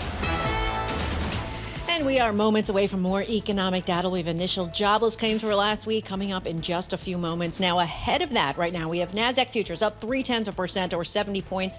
We have Dow futures up 0.4% or 178 points. And we have S&P futures up 0.3% or 22 points. We have the 2-year yield at 4.32%, and that's up 1 basis point. The yield on the 10-year, 4.40%, and that is little change. All right, initial jobless claims. The survey was for 220,000, coming in a tick higher, 213,000. The prior was 217,000. That was revised up to 219,000. So we have initial jobs claims coming in a tick lower than expected. All right, let's get to the reaction. We have NASDAQ futures up still 0.4%, 83 points. Dow futures still up 0.4%. S&P futures rising a bit, up about 0.4%. We have the 2-year yield 4.30%. That's little changed, and the yield on the 10-year 4.40%, and that is little changed. Checking in with shares of Nvidia on the mend. They're actually up more than 1% right now. And then a few companies making news. Starbucks said it's exploring options for its Chinese operations. That's including selling a stake. And finally, sources say McDonald's launching a new McValue platform. You can buy one item, get another item for $1. It's also extending that $5 meal bundle until 2025. They're extending the $5. Extending it to mid-2025. What do you get for $5? I walked in the other day. Greifeld. Yeah, Greifeld. Sure. She went nuts. She says, I need the fish sandwich. So I wandered over to get Katie a fish sandwich. But what do you get for $5 at McDonald's? Isn't it the burger, fries, and the soda? I mean, and there's still huge margin in there, I bet. They know what they're doing. They know what they're doing. Is it beef? Yes. Good morning, Wendy's. Yes. Lisa Mateo, thank you so much. Greatly appreciate it. Let me put a bow on initial jobless claims coming in at 213 with a tick-up revision. The 4-week moving average. Why am I waking up at 2 in the morning wondering what the 4-week moving average is on claims? Like, get a life. Yep. And the 4-week moving average before this report was 221. and it's going to tick down. Yeah, sure. And that's like, I don't know, sort of fully employed America. Good morning. I agree. Lindsay Pieggs. Jim Bianco was on fire was yesterday Yep. as well. Our economic indicators into next week. I'm off tomorrow. Why? You're off beach because it's my kind of weather. Oh, I 3 see. inches Okay. of rain Yeah. and snow. Yeah. That's why I'm off. Economic indicators, they're brought to you by Commonwealth. Join over 2,000 independent financial advisors. They are taking control of their growth with advisor-centric support and future-ready technologies. Grow on your own terms with a partner dedicated to your success. Go to commonwealth.com to learn how. Jason Draho joins us right now. He's with UBS. He's head of America's Tactical Asset. Wow. Worst job at UPS. It's like being in charge of Swiss franc. Yep. What are you tactically asset allocating into 2025 with everything that's going on? Do you just pull aside and stay in cash? No, we actually upgraded equities about a month ago, make them attractive. Okay. Still kind of have confidence in the macro outlook. That hasn't changed with the election. It's added some volatility, the outcome, certainly to the potential pass. But by and large, we think this is bull market and equities keep going higher. So, I mean, what changed for you 2 weeks ago, election day? Did anything change for you guys as you think about allocating assets, stocks, bonds, alternatives, U.S., non-U.S.? Has anything changed for you guys? Not fundamentally. So the way I would kind of describe it is that our expected value stayed the same. The variance and distribution probably got wider of different outcomes. So certain positions that we've kind of recommended, like gold, which has actually pulled back, that somebody thought is a hedge, I think that's actually become more attractive since that time. The view on rates, ultimately kind of drifting lower, that has not really changed. I think we probably got a little more confidence in certain areas of equities like financials, potentially benefiting from deregulation. But I think overall the core thesis has not really changed. Did you take your expectation for earnings higher, thinking that taxes are coming down potentially under a Trump administration? We have not adjusted our earnings. Ultimately, look, we think they'll extend the personal tax cuts. I think anything beyond extension of existing tax cuts, that seems, I wouldn't make that the base case. Just there's not a lot of fiscal scope for further expansion or further tax cuts. That's our view at this point. You don't think there'll be further material tax like cuts? something along the lines of reinstituting this sort of accelerated depreciation, things that were actually discussed earlier this year in part of the budget deal, but not further taking down of tax cuts, not as a base case. How do you think about the allocation, stocks, bonds, alternatives? I mean, Tom and I grew up in the 60-40 era. That's not a thing anymore, is it? Well, it's not a bad starting point. Okay. The question is how do you improve on that? And I think that the key thing about the 60-40, why it works so well for decades, a couple of decades for sure, is that stocks and bonds had a negative correlation. And that was because I think in part inflation was contained. When inflation is contained, it can sort of have that negative correlation. When you're worried about inflation, think about what happened in 2022, stocks and bonds sell off. Yeah. Inflation will be, I think, upside risks kind of going forward. In that case, you need other things to diversify your portfolio. So it's like, the 40-30-30, I'm thinking more along the lines of adding alternatives, especially for clients who have larger portfolios can move into those asset classes. Jason, at Yale University, there's always this is Bob Schiller's legacy, there's always a fundamental of finance over your economics.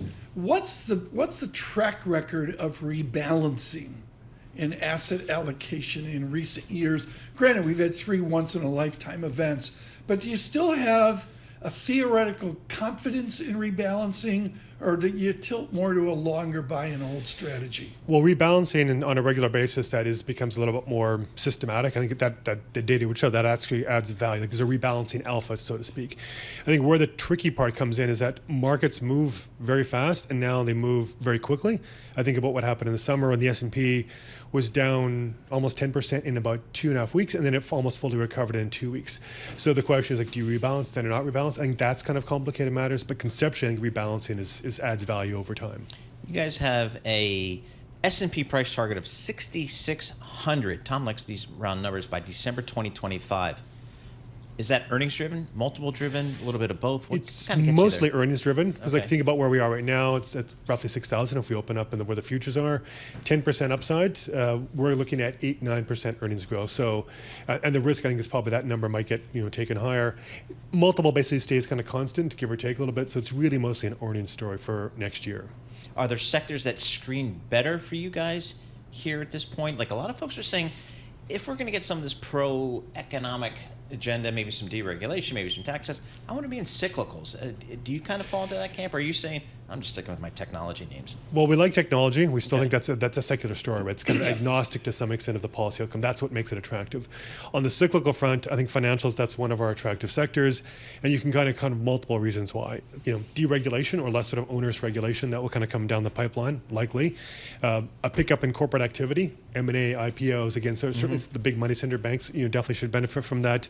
And ultimately, we still think the Fed's going to be cutting rates, and as rates comes down, that should benefit financials as the kind of curve re-steepens. So there's cyclical drivers, there's structural drivers that I think, financials, among the cyclical space, that's what we like right now. When you did your PhD at Yale, you did it on IPOs. Paul and I were living lunches. There'd be 3 lunches in one day. There was this effervescence on the street, which you wrote about authoritatively at Yale. Okay, great. Do we want to go back to that milieu, or are we lucky that we're here where Paul's going to one lunch every 90 days? Well, I can't speak to Paul's lunch preferences. While you were doing the 3 lunches, I was in the bowels of Beinecke Library, kind of working away at my dissertation. But the heart of the matter is, and we had a guy in from BlackRock, Labadie, earlier, we're now at a point where there's 4 phone calls made on an IPO. Do you want it or not? Yes or no? So I don't think we're going to go back to what it was in the 90s. I mean, there's just regulation changes that will sort Reg of FD and all that. But also, like Sarbanes-Oxley, like there's fewer companies that would want to go public. We did see frothiness back in the second half of 2020 and the first half of 21, the SPAC mania. So there's definitely, that is possible to kind of come back. But I think the closest we've seen for IPOs is you go back pre-pandemic when Uber went public, Airbnb. There was a period in 18, 19 where there's a little bit of that, but it was at a much more modest scale. We weren't seeing stock prices go up 700% on the first day. I mean, those days I think are gone. We could see them go up 60%, 70%, but not that level of frothiness before. All right, the PhD from economics from Yale, I don't know why you would ever do that. The undergraduate, Tom, he goes to the University of Manitoba, so I have to Google Maps Manitoba. That's how ignorant I am of Canada, the geography of Canada. If you're not in Winnipeg, there's nowhere to be in that province. I mean, right? I mean, I'm looking at this map here. If you're not in Winnipeg, where are you? Well, Winnipeg is the big city. It's the capital city. The next biggest city is going to be more like about 50,000. But it's a lot of beautiful wilderness. If you love to fish, amazing. Fantastic for fishing, fantastic for lakes. Hudson Bay up on the upper head. How low of cold? The record cold I have is 21 degrees below zero, Plymouth, New Hampshire. How cold did it ever get in Winnipeg where you were up there? I mean, in the coldest days will be below minus 30 Celsius, so like I'm around minus 25 with a wind. With that Canadian so the wind chill's right? worse. Is anybody going to beat the Winnipeg Jets this year? That's all we want to know. I'm, fingers crossed. I think they're looking really good, but there's, Florida's a tough team. The Rangers are a tough team. Tom, the Rangers always lose it about the third week of March. We'd have to go to Winnipeg. Not like the Maple Leafs. No. I mean, Tom, let's do a remote from Winnipeg in January. We'll get Lisa Mateo there. I will join you if you do that in Winnipeg. Okay, promise. If we go to Winnipeg, Draho will be with us. Jason Draho, thank you so much. Really important conversation on asset allocation and rebalancing there. He is with UBS. Let's get right to it. Futures advance off the economic data. Futures up 31, NASDAQ up 0.6%. With our news in New York City, John Tucker. Hi, Tom and Paul. The International Criminal Court today issued arrest warrants for the Israeli Prime Minister Benjamin Netanyahu and his former defense minister and Hamas officials. The decision likely to complicate efforts to negotiate a ceasefire to end a 13-month conflict. But its practical implications could be limited since Israel and its major ally, the U.S., are not members of the court. President-elect Trump filling out more of his diplomatic ranks, naming former Congressman Pete Hoekstra U.S. ambassador to Canada. Hoekstra was ambassador to the Netherlands in the first Trump administration. And Trump has tapped Matt Whitaker to be his ambassador to NATO. Whitaker was Trump's acting attorney general after he forced out his first AG, Jeff Sessions. Staying with the president-elect's new administration, Elon Musk and Vivek Ramaswamy plan to eliminate work-from-home policies for federal workers. That story this morning from Bloomberg's Doug Krisner. Musk and Ramaswamy are leading the new Department of Government Efficiency. In a Wall Street Journal op-ed, the pair wrote, requiring federal employees to come to the office 5 days a week would result in a wave of voluntary terminations that they welcome. And they said if federal employees don't want to show up, American taxpayers shouldn't pay them for the COVID-era privilege of staying home. But eliminating those policies could spark clashes between the new administration and government employee unions. On the other hand, a full return to office could benefit the local Washington, D.C. economy. In New York, I'm Doug Krisner, Bloomberg Radio. And U.S. prosecutors have charged Gautam Adani with helping drive a $250 million bribery scheme. This is a stunning blow to India's most powerful businessman and a close ally of the Prime Minister, Narendra Modi. Federal prosecutors say the tycoon and other defendants promised to pay more than $250 million in bribes to Indian government officials to win solar energy contracts worth billions of dollars. The Adani Group is denying the allegations. Global news, 24 hours a day, whenever you want it, with Bloomberg News Now. I'm John Tucker. This is Bloomberg. Tom, Paul, and Lisa. John Tucker, thanks so much. Paul, we make jokes here. We're doing some theory. Jason Draho is hugely qualified. Yeah. But this idea of rebalancing, where are you on that? Somebody calls you up and goes, well, Mr. Sweeney, I think we need to rebalance the portfolio. I hear that, but I mean, it's almost like, okay, so my tech weighting got too big because the tech stocks are running. Do I take some money off the tech table and rebalance it into something else? It makes sense, I guess. I don't know, but I mean, it's I don't. It's funny because I don't get too many of those phone calls. Actually, I can barely shave. Okay, I can barely shave. Like once a week, I'm faking. I got a fake mustache. Benjamin S. Edwards III. Benjamin S. Edwards III. Who came out of Princeton and saved his family's firm in St. Louis, A.G. Edwards. Oh, right, yeah. Ben Edwards turned to me once and he said, Tom, if they tell you to sell, really think hard. Right. Ben Edwards was not big on formulaic rebalancing. Right. And that's where it started. Yep. Good morning to everybody out in St. Louis. St. Louis didn't let Chris Sale go to the Braves and win the Cy Young Award. Player, yeah, solid. They didn't do that. I mean, and the kid from Pittsburgh, and the kid from Detroit. Skeens, won Rookie of the Year. Scooble won Cy Young. Thank you, Ari. Yeah. Ari is just all over this. Michael Barr called me this morning. He said, Scooble. I said, yeah, I see that, Michael. Michael, scheduled to join. This is Bloomberg Surveillance. Good morning.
Markets, headlines, and breaking news 24 hours a day on Bloomberg Radio, Bloomberg Television, and the Bloomberg Business app. This is a Bloomberg Business Flash.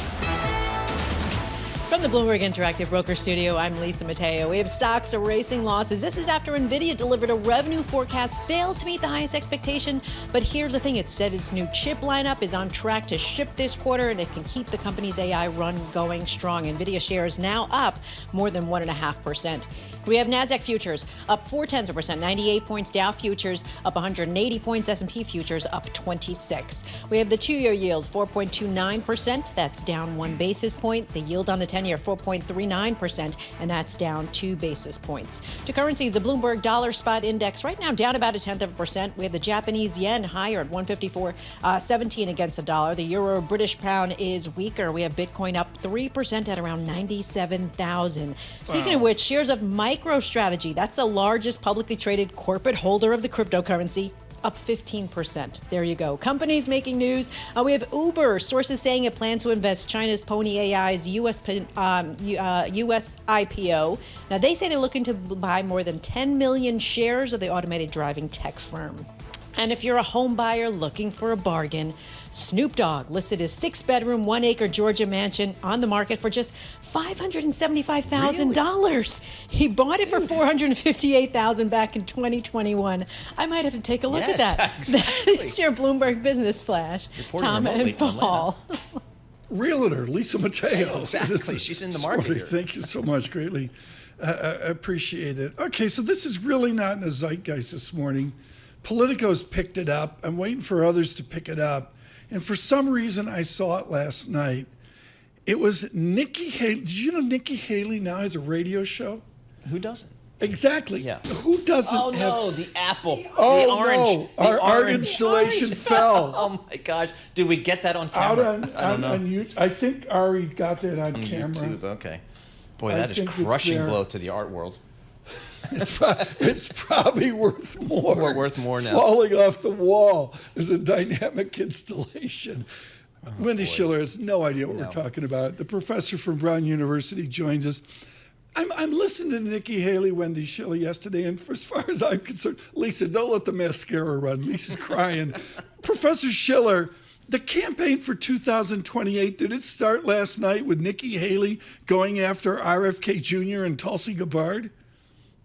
Well, it's certainly an indication that she's not going anywhere and that she feels like she got some votes when she ran against Trump in the primary. She has a constituency, and she's trying to position herself as viable. It's a long time to work, the next couple of years. But, the first 8 months of this administration may be successful in accomplishing some of the president-elect's stated goals. But after that, parties fall apart a little bit. Majorities are hard to sustain. And so she's positioning herself as somebody who looks viable very early on. So DNI's intelligence, and this is the former governor of the Carolinas, quote, DNI is not a place for a Russian, Iranian, Syrian, Chinese sympathizer. When they get in front of the Senate or the House, or just they're working in the machinery, Wendy Schiller of your Washington, how's that going to play with the middle of the road America? Well, I think the calculation that Republican senators have to make is which of these nominees and their issues, and we know we have sexual assault allegations, we have child sex trafficking, drug use, we have sympathizing with Iran and Russia, we have a whole list of things. Which will catch fire? Which will actually resonate in their voting constituents' communities? Which will voters care about? Right now, voters sent a signal saying fix inflation, fix our cost of living, and make sure that we have a future in terms of economic growth. That's what they've said. Will they care about this now? Probably not. Could they care about it later if these people get confirmed? Possibly. Surveillance correction. It's an important one. It's Tulsi Gabbard. Okay. Gabbard, okay. I mispronounced it because I'm an idiot.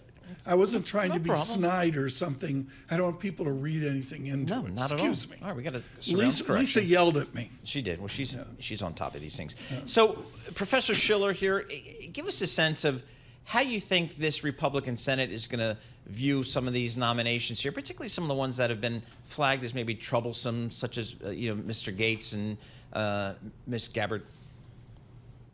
Well, we're obviously seeing some attempts by the administration-elect to, get Gates through. It's typical to have nominees meet with senators. I'm just looking, for Lisa Murkowski, Susan Collins, particularly for Hegseth and Gates. What happens? Do they vote for them? And if there are cracks in the coalition and they get through, will those cracks grow as each nominee is voted on? So which of the most problematic nominees do you put first? That's going to be John Thune's problem, right? And his challenge. Which one does he get through first? If the most problematic one gets through first, then you don't have a lot of big problems. But, I'm going to be looking at those two senators and senators who are thinking of running for re-election in 2026.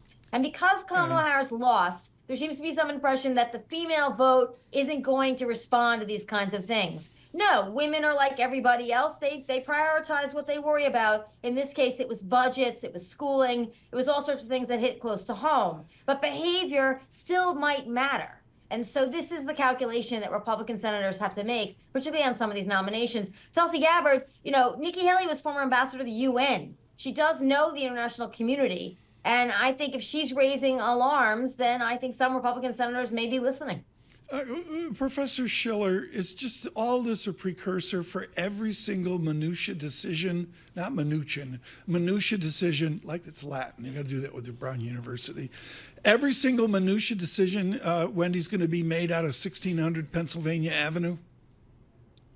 It's very difficult to do. I keep reciting this with you about Ronald Reagan, right? He said I would, issue a decision or a request that would take a week to get a response. In the White House, the federal government is massive. To move it quickly is very difficult to do, even for the Trump administration. But the question of Congress, with that very slim majority in the House, we have to see what happens when they start really making cuts to programs and people that are in Republican districts. And there are a lot of federal employees who live in Republican-dominated districts and Republican states. Yeah. And if they have a life change or their job goes, then Trump will hear about it. How that dynamic plays out, we're going to see it probably in the summer. Philip Bump killing it in the Post yesterday on the mandate. I went nuts yesterday with David Malpass, Professor Schiller, Trump supporter, when he said this was a mandate election. You're expert at this, back to 1883, if not back to Adams, Jefferson.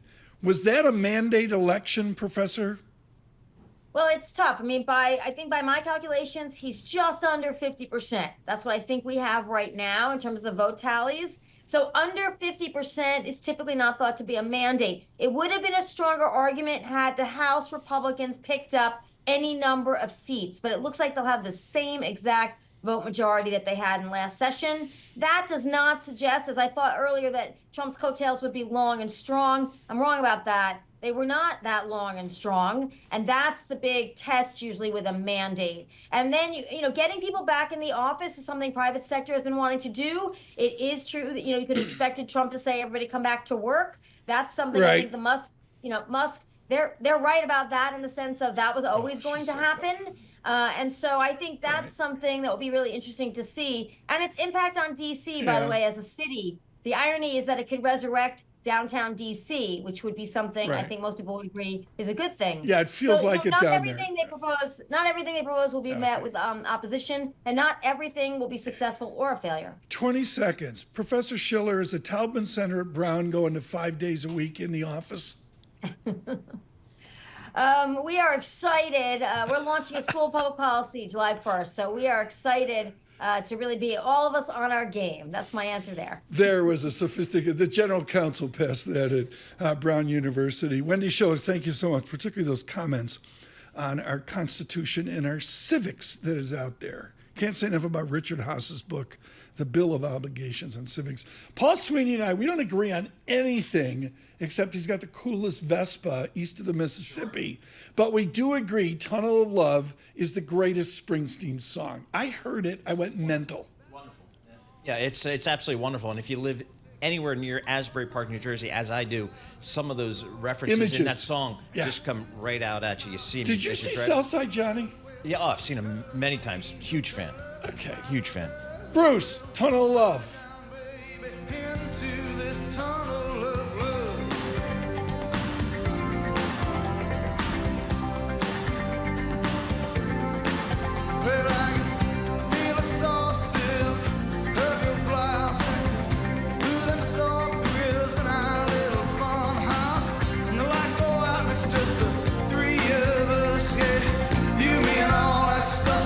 So scared of, gotta ride down, babe.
is Bloomberg Surveillance with Tom Keene and Paul Sweeney. Donald Trump needs a weak dollar. Have we achieved the soft landing? Has the Fed kind of done its job? With Lisa Mateo on markets. The economic calendar jam-packed today. And Michael Barr with news. Fears over a broader regional war in the Middle East. The best in economics, finance, investment, and international relations. This is Bloomberg Surveillance on Bloomberg Radio. Good morning, everyone. Tom Keene, Paul Sweeney, Michael Barr on assignment with the Detroit Lions. Lisa Mateo with us as well. Eventful day and a lift to the market. Futures up 26. In NASDAQ up 0.5% rather, and the VIX 16.24. Economic data claims were, as Chairman Greenspan would say, quiescent. Quiescent. I mean, I have no idea what that means, but, there it is. Initial jobless claims came in at 213,000, Tom. The consensus was 220, so kind of right in line. All right, give me a shot, please, if you would, here. This is out on YouTube. For those of you in radio, you can only imagine. We had an art installation, still life Tang. It was an orange taped with duct tape to the glass here. Lachman was bidding on the banana for $6 million, Art Basel, years ago. And it fell during the show. Lisa started crying. Her mascara ran. We hope we get to Lisa Mateo in 2 minutes here with a Bloomberg Business Flash if she can get out of makeup and get back here as well. Bloomberg Surveillance's eventful morning. We're brought to you by Anshin Accountants and Advisors, partner-owned since 1923. Anshin factors in your unique circumstances to develop innovative tax and accounting solutions. Visit Anshin. Let's spell that ANCHIN. Anshin.com. Anshin, recalculating what's possible. We welcome Anshin back to the grind here at Bloomberg Surveillance. Get right to it. I got an important conversation with Lachman Achuthan. Right to it. The Bloomberg Business Flash. Lisa Mateo. And fresh out of makeup we come. Yes, stocks are advancing right now. Traders kind of weighing a disappointing forecast from Nvidia against Snowflake's 24% pre-market surge. Nvidia shares now on the mend. They're up more than 1.5%. We have NASDAQ futures up 0.5%, 117 points. Dow futures up 0.3%, 165 points. S&P futures up 0.4%, or 27 points. We have the dollar ticking lower after climbing yesterday. The Bloomberg Dollar Spot Index down about 0.1%. We have the Japanese yen stronger, up 0.7% at 154.34 against the dollar. The euro, British pound weaker. More economic data out. Initial jobless claims, well, they dropped again to the lowest level since April. 213,000 applications filed last week. And also the Philadelphia Fed's Business Outlook Index, well, that dropped unexpectedly. Economists were looking for a gain. We have shares of Adani Group down 22% in India. U.S. prosecutors charge Gautam Adani with taking part in that alleged bribe plot. Adani denies those allegations, but it also scrapped a $600 million bond sale. And finally, to earnings, we have Deere, the world's top farm machinery maker. Lower than expected profits. That's what it expects next year. That's due to lower spending from growers, but its shares actually up more than 1%. That is your Bloomberg Business Flash. Tom and Paul. So we don't call them farmers anymore? We call them growers? Growers. No. I couldn't use the same word twice, so I had to mix it up. Very good. Okay. Thesaurus. That's like if you have a tax loss, which I'm familiar with. Yes. You're now not selling. Right. You're harvesting. Harvesting. Harvesting is the new word. Okay, we're going to stop the show, folks. We've been doing this for decades. And the whole thing was centered years ago when Matthew Winkler gave me this opportunity on economic history. Lachman Achuthan has known this and he's lived it for years. We're going into this because the great missed call of the last 3, 4, 5 pandemic years, Paul, we're going to have a recession. Yeah. Have a recession. Where did this come from? It came from the middle of the 20th century, and there was 2 guys that got together, Arthur Burns, who became Fed head, and Wesley Mitchell, and they figured out in the 20s and the 30s how to look at cycles. And then they had a guy that was working for him, you couldn't pronounce his name, Vasily Leontief, who ended up winning a Nobel Prize, giant at Harvard and MIT. Vasily Leontief sort of brought it to computers in 1949, and there's 2 eras there between cycles, are we going to have a recession, and using computers and math and data, are we going to have a recession? Lachman Achuthan rides the old guard at ECRI, Economic Cycle Research here, on cycle research. Are we going to have a recession? No, the answer is no. And I'm not a complete Luddite, okay? I use computers. I like computers. I think they do great things. You know, back in the day, just quickly, Jeffrey Moore used to have a full-time draftsman 40 hours a week to make a graph.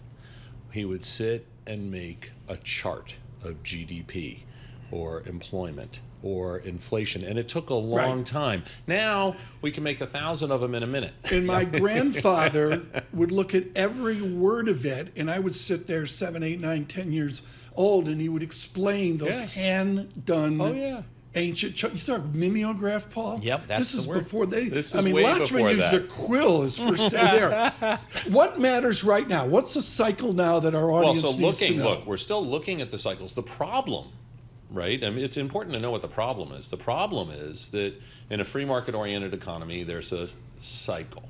That's the problem. I think we get lost sometimes when we look at each data point that comes out and think that it means something. But if you look at the bigger picture, you see cycle upswings, cycle downswings. We had a cycle downswing after the reopening of the economy, and it cycled down. It happened more in the manufacturing sector and continues to do that right now.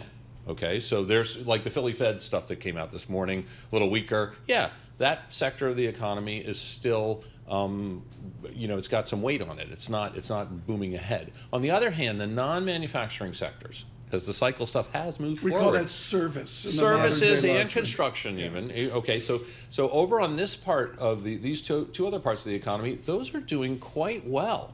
And when we look at the labor market, which is part of the supply of all this activity, it's pretty darn tight. You saw that again in today's data. So I'm not picking on a data point from today, but it fits with these bigger picture things. There's no recession, to your question, right? And as a result of that resilience and growth, hey, guess what? Inflation's also sticky.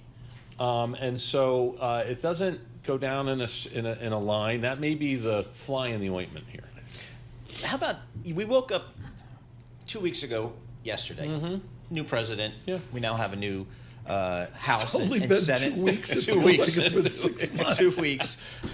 Did that change your outlook at all as to maybe how this economy may perform over the next couple of years with a new president and new administration? No, in a few weeks it didn't, right? So our forward-looking data is looking forward a few months, maybe half a year, maybe in some cases on the global industrial cycle, almost a year.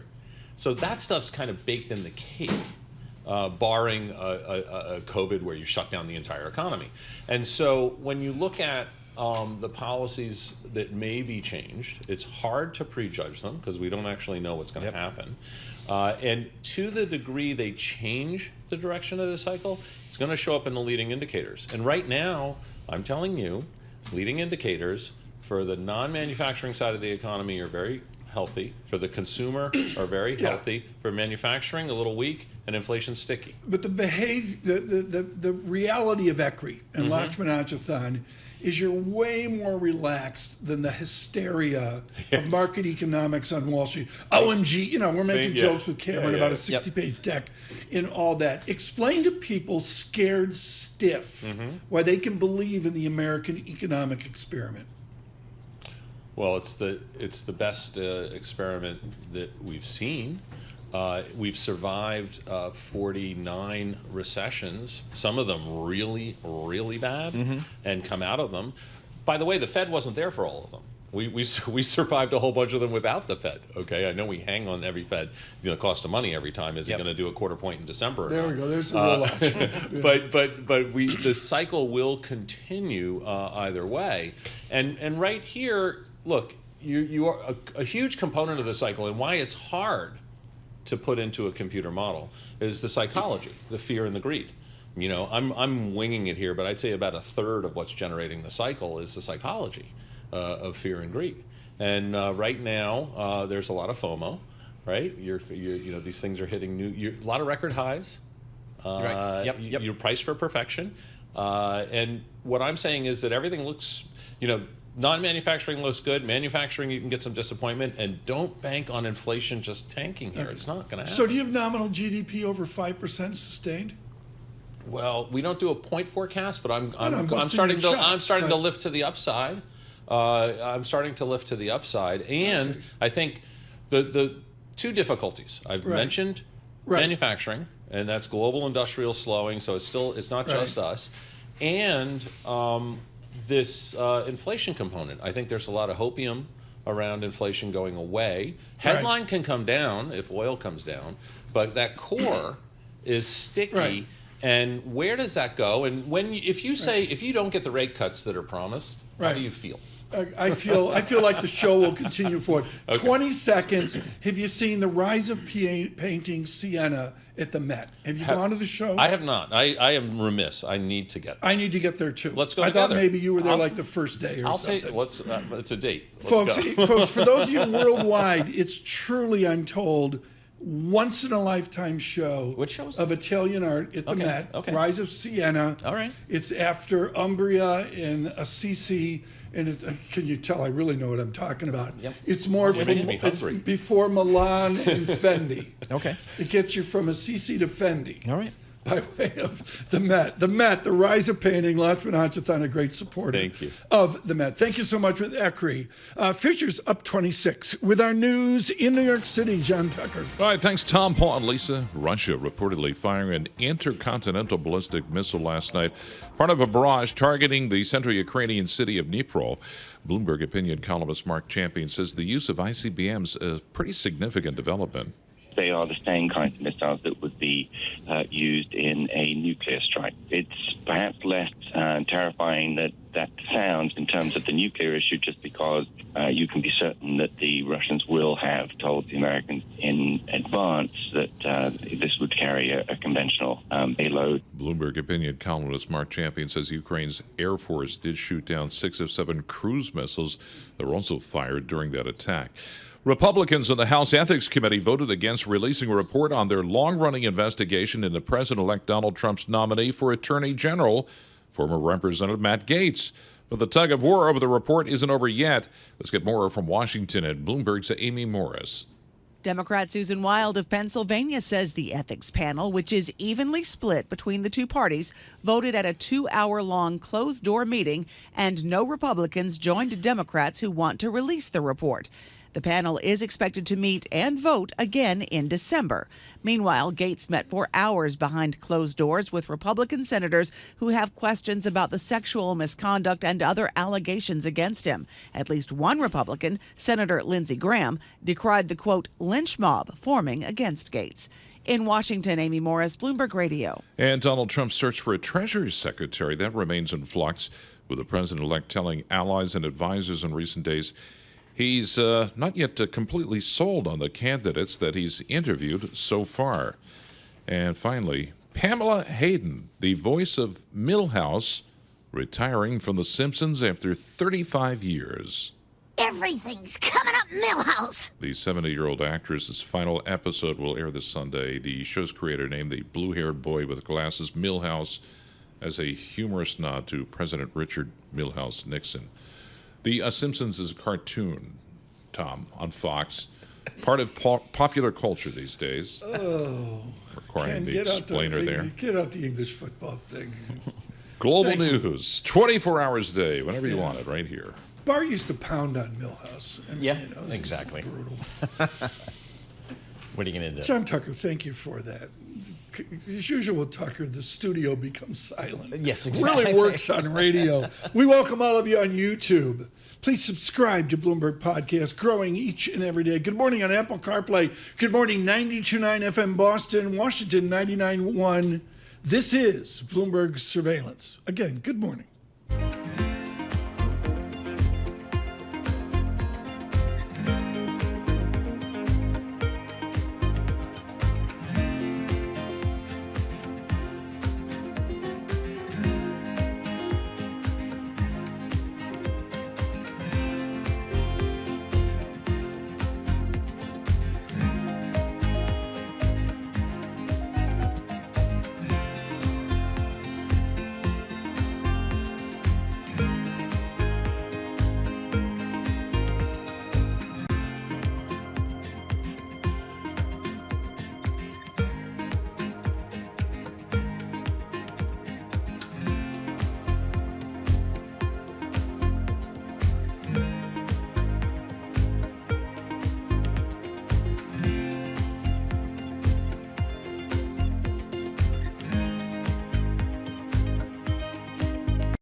Markets, headlines, and breaking news 24 hours a day on Bloomberg Radio, Bloomberg Television, and the Bloomberg Business app. This is a Bloomberg Business Flash.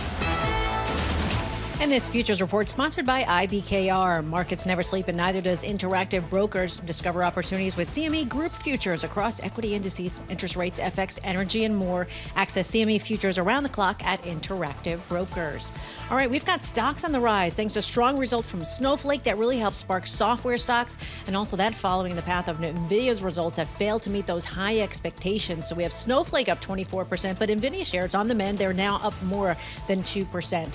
Now, it ensured investors that its new product lineup can keep up its AI run. We have NASDAQ futures leading the charge this morning, up 0.6%, 124 points. Dow futures up 0.3%, 138 points. S&P futures up 0.4%, or 26 points.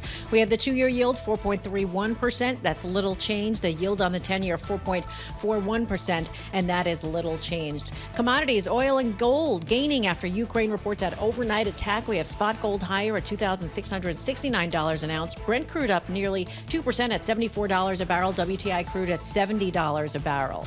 To earnings we go. Shares of BJ's Wholesale Club, they are up 3%. Adjusted earnings per share for the third quarter beat estimates. And just like Costco did, they say they are raising their membership fees for the first time in 7 years in January. For on-demand news 24 hours a day, subscribe to Bloomberg News Now, wherever you get your podcasts. I'm Lisa Mateo. That is a Bloomberg Business Flash. Tom and Paul. And now we stopped the show. So Amazon Prime, they've been raising, it was like $12 when they started. This is BJ's is raising their BJ's, yes, BJ's up starting in January. Good morning, 92.9 FM, Boston. And is Costco? Are you looking for a? Well, see, the BJ's Costco? is still cheaper than Costco, even if they do raise. So that's the only advantage BJ's has. But I don't know. What do you get for 100? What is it at Costco? 100 and something a year? 100 and about 30 or 35, 40 a year. So what does that get you? That gets me in the door. But it also gives me money back. So at the end of the year, I get a certain percentage, and that pays for my membership. Bam. So then they keep track of they keep track of how much I spend. Yes, I do not want to see that statement, but yes. And then they rebate that against your fee. There you go. And this works, Paul. I think so. It does. Yeah. I mean, you got to be on top of it. I think we got to be careful. If Mike's listening, he may charge a fee for us to get in. Exactly. Thank you, Lisa, for that. I thought of Julia Pollack the other day. I said, things are so crazy. The job economy is so bifurcated, it seems, that we got to talk to somebody on the left coast. She's at ZipRecruiter, hugely popular on the show. We welcome back Julia Pollack, chief economist at ZipRecruiter. Julia, what do you see in the digital ZipRecruiter world that you're not hearing in conventional market economics? Well, I think right now we're actually seeing very much the same thing, which is that this is a weird labor market. It's not a weak labor market, but it's a very weird one with much less hiring than you would expect, with participants feeling much worse than you would expect if you just listened to radio shows talking about the jobs report and job gains and the unemployment rate overall. Why is claims on a run rate of 221,000, folks, that's a gorgeous, ginormous number, wonderful, wonderful, fully employed America, and we're all miserable? Well, we are seeing the unemployment rate rise more for college grads than for non-college grads. And it's possible that they don't claim quite as much, that they, they have other sources of income, or they really? I also think many of them are getting jobs. They're just not getting the jobs that they expected. So in our most recent survey, we found that more job seekers are adjusting their expectations, adjusting their pay expectations lower, and seeking jobs outside of the fields they really want to work in. Because half of the labor market is just in a deep freeze. Right. The other half is unusually fast and growing very strongly. So, got to interrupt you. We're going to stay with Julia Pollack. Paul, you note Nvidia turns positive. Yeah, crazy. I thought the numbers were pretty solid, but in pre-market trading, we're now positive. So, Julia, again, it is an odd labor market here because, again, we've got the continuing initial jobless claims today came in a little bit less than expected. So it seems pretty solid there. But the JOLTS have come down. The job openings have come down. So it's kind of, I'm not even sure if somebody were to ask me today, how's the job market? I think I would say it's good, but I'm not sure. What do you say to that? Yeah, so I say that it's an unusual job market. We have a situation where job openings are falling, hires are falling, quits are falling, and so clearly people are not finding as many great outside opportunities as they used to. Companies are hiring at rates that they last hired in 2013, 2014. So it's a labor market that's not very dynamic at the moment. If you love your job, if you're happy in it, things are great for you. You're keeping your job. There's unprecedented job security right now. Layoffs are very low. But if you are a new grad, if you're looking for an entry-level white-collar role, things are tougher than you might have expected after putting in all those hours and all that money into your college degree. Hoarding. Do companies hoard labor? I never heard of that until this past cycle. Is that a thing still? So, yes and no. If you ask companies, do you have workers who are idle, who are not currently needed? Most say no. That said, this, again, it appears to be a time where the sort of usual cyclical seasonal fluctuations in labor are much more muted, and companies do seem to be holding onto workers year round at a lower work week. They're not giving workers as many overtime hours. They're not sort of squeezing as much productivity out of each worker as possible. They do seem to be holding on to some degree of staff. Why might they be doing that?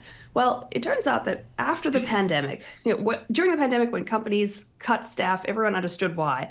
But now companies are suffering real reputational damage when they resort to layoffs. Interesting. I spoke yesterday to one of the major forces, Eli Greenfield, at Adobe. My first question to him was a Julia Pollock question, which is, 2 years ago, everybody decided to right size in technology. I think Mr. Zuckerberg led it. And now the whole zeitgeist, Julia, particularly among the young guys, is you can't get a job in tech. At ZipRecruiter, can you get a job in technology? Well, so the funny thing about America, of course, is that there's always hiring taking place, right? There are always 5.5 million people being hired every single month. And so, yes, there are lots of jobs to be had. Are there as many jobs as people might have expected to see? No. And then again, the other issue is just there's more competition for those jobs. So there are lots of jobs, but getting each one is harder. There are more applicants per posting now, about 30% more in some fields than there were last year. There are more, so you're competing against more people. How about regionality? I mean, if we want to get a job, do we go to Florida? Do we go to Texas? Is that still a thing? Very much is still a thing. Companies are still moving. The remote economy has made that possible. Companies have these very long-term office leases, but one by one, those leases are coming up for renewal, and companies are still moving. They're moving to lower-cost places. I got 20 seconds. Is ZipRecruiter moving to a 5-day in-office work week?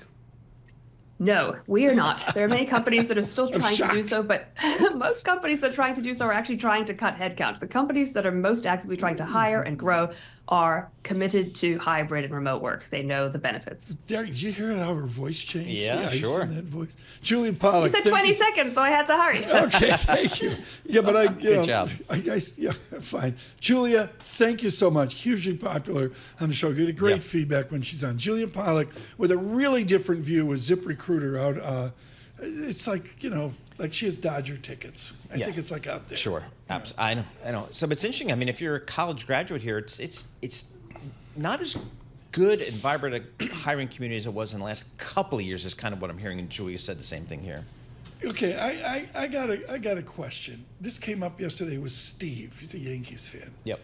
Are the Dodgers going to get Juan Soto? Juan Soto could be. I hope he stays with the Yankees. I'm going to defer to Ari on this. I hope he stays with the Yankees. But Stevie Cohen's got the biggest pocketbook. You think?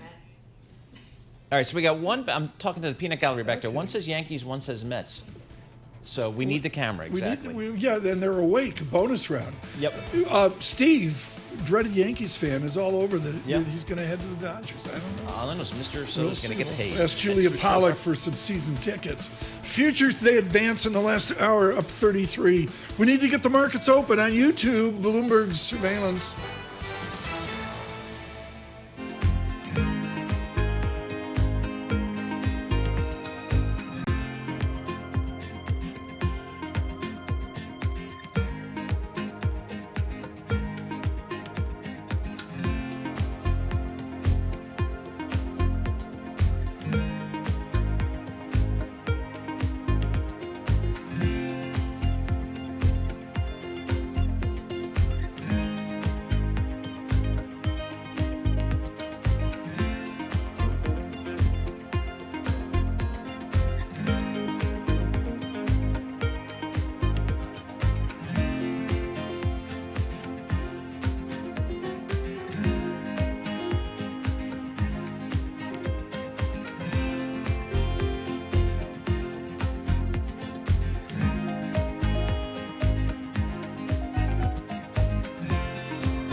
Markets, headlines, and breaking news 24 hours a day on Bloomberg Radio, Bloomberg Television, and the Bloomberg Business app. This is a Bloomberg Business Flash.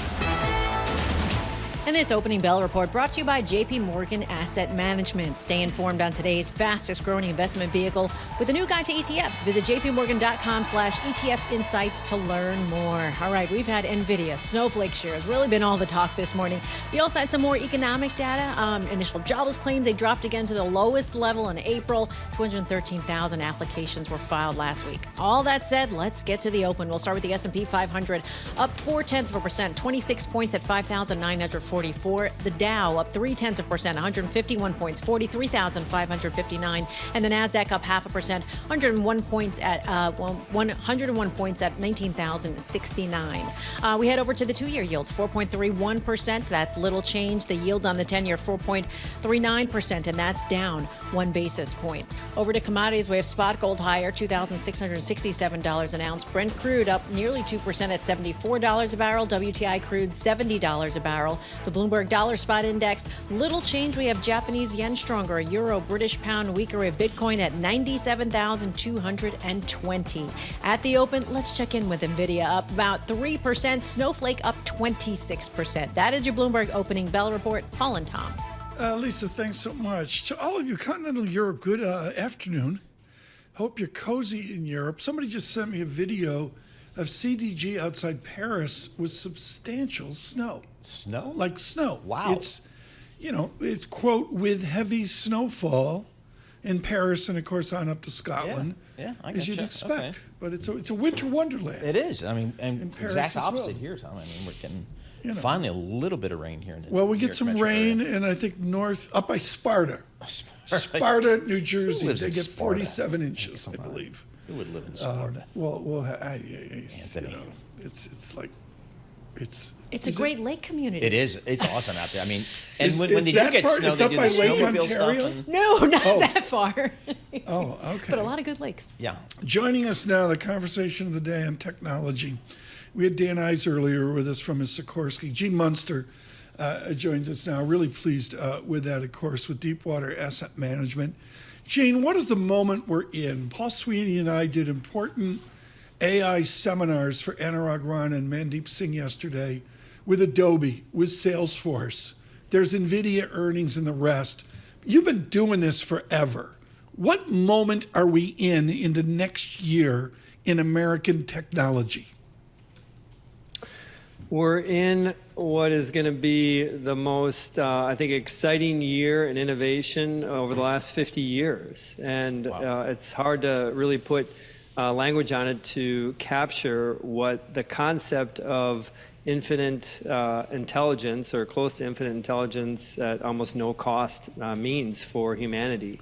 And so as someone who has been around for the internet and saw the boom and bust of that, I think this is going to be more significant. And I think that next year, if you think about the markets, I've been talking about this 3 to 5 year bull market. And so I started talking about that about a year ago. So we're going to say we got 2 to 4 more years. It's going to end in a spectacular bursting of the bubble. But I think next year, from just a broader market perspective, I think we're going to see another incredible year. And I think that it's driven by substance around AI, going from a build out to starting to move to more applications. We saw a little bit of that with Snowflake today.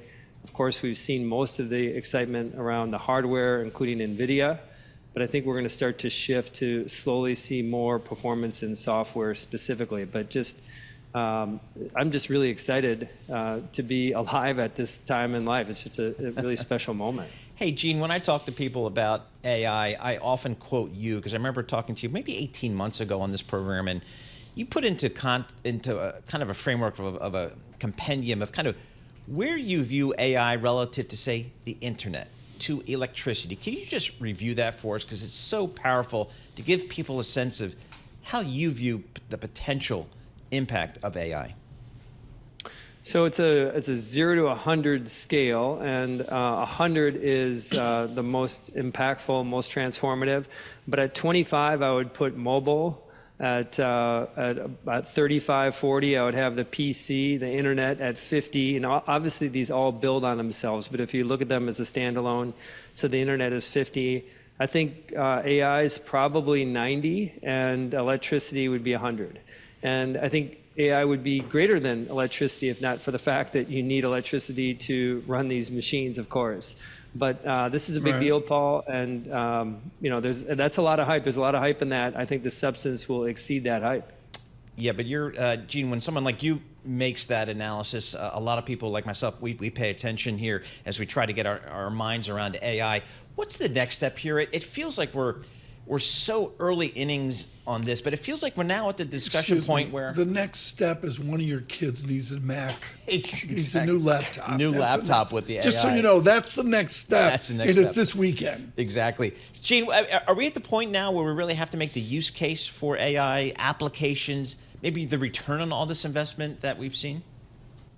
I don't think we're at that point. I think we're going to start to see some of that next year, and that has been the hesitancy around this whole AI trade, is that I think the skeptics would say that we just really haven't seen those incredible, breathtaking use cases yet, but they will ultimately come. And I think that what we saw with the Nvidia earnings last night, and specifically this demand, I mean, this is incredible. I've never seen a story like this. They did $21 billion in revenue in calendar 22. They'll do, call it $140 billion in revenue next year. There's nothing been anything like this. And when you see that, what they're doing is they're building the infrastructure. We're still largely in this building infrastructure phase, Paul, but some of these breathtaking applications that will change basically all forms of our life, I think we're going to start to see those a little bit later next year, specifically to this concept of agentic AI. It came up a lot on the Nvidia call last night, but this idea of these agents going out and actually getting work done for us, I think that's going to be the big change, how we're all going to interact with these agents. First thing we're working, Gene Munster with us here right now, folks. Thrilled he's with us. Dan I was with us earlier as we look at technology in America. Munster with Deepwater Asset Management. Gene Munster, I look at the Apple A&R. Used to be part of the sell-side racket. Loved it at Piper Jeffrey years ago in Minnesota. But Gene, I'm looking at, okay, I got 40 buys, but the fact is I got 18 holds. I got Apple in a trading range since June. It's buttressed up now near new highs. I assume Gene Munster thinks Apple's going to break out. How is it going to break out? What will be the catalyst, at the top of the income statement or on downward? It's going to be at the top, and it's going to be either later this fiscal year, kind of the June quarter-ish of next year, I think is a potential breakout, or in fiscal 26. And I think it's inevitable that this happens. And to put some numbers around it, what that breakout is that the street's looking for iPhone growth in fiscal 25 to be around 6%. And for fiscal 26, a pretty similar number. I think that can be 10 to 15%. And ultimately, all this talk about AI, the vast majority of people still don't use AI. And if you look at the number of ChatGPT on a daily basis, it's probably about 150 million, 200 million people. If you look at Meta's products, that's about 3.2 billion. Wow. If you look at Instagram. And so this is still a fraction of the use. But what is special about what Apple is doing is taking these tools and just making them accessible to everyone. And I think that, well, today those features really don't light up your life. I think that as they roll more of them out, it will become more clear to people that they have to upgrade. John Tucker, does AI on your iPhone, 6, does it light up your life? BlackBerry, do they have AI features, Gene? Gene, this is what we work with here, Gene. John Tucker's back with a Palm Pilot. Paul, exactly. continue. Hey, Gene, I'd love to see that. If I were to put together kind of an ETF for AI, because I'm trying to get some exposure to AI, but maybe I feel like I've missed the Nvidia trade. Wait. Are you asking for one of your kids? Exactly. I need a basket. You just emailed in for one of your kids. I need a basket of AI. How else are you thinking about kind of getting exposure to, again, this really seminal shift in technology? Paul, I'd be remiss not to mention we have an ETF. The ticker is LOUP. It is Frontier Tech, and it basically gives exposure to AI themes that are outside of the mega cap. So if you're looking for some smaller companies like Vertiv, for example, that does cooling, it was mentioned on the call.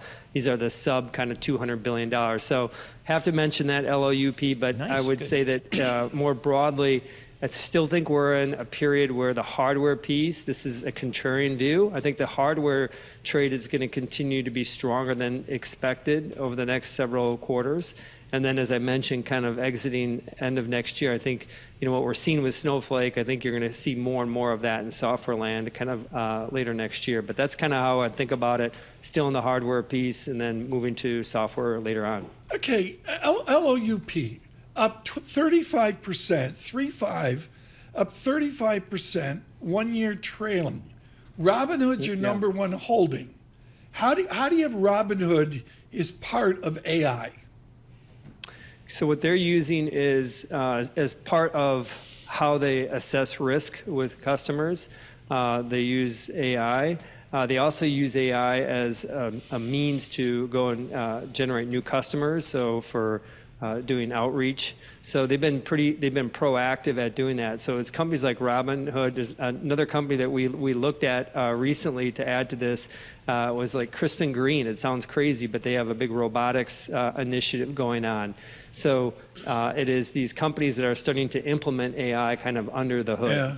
Interesting. Gene Munster, don't be a stranger. We'll feature him on Single Best Idea today. I look at this. Well, why don't you get one more into Gene Munster? We got time here. Yeah, we'll go with Gene.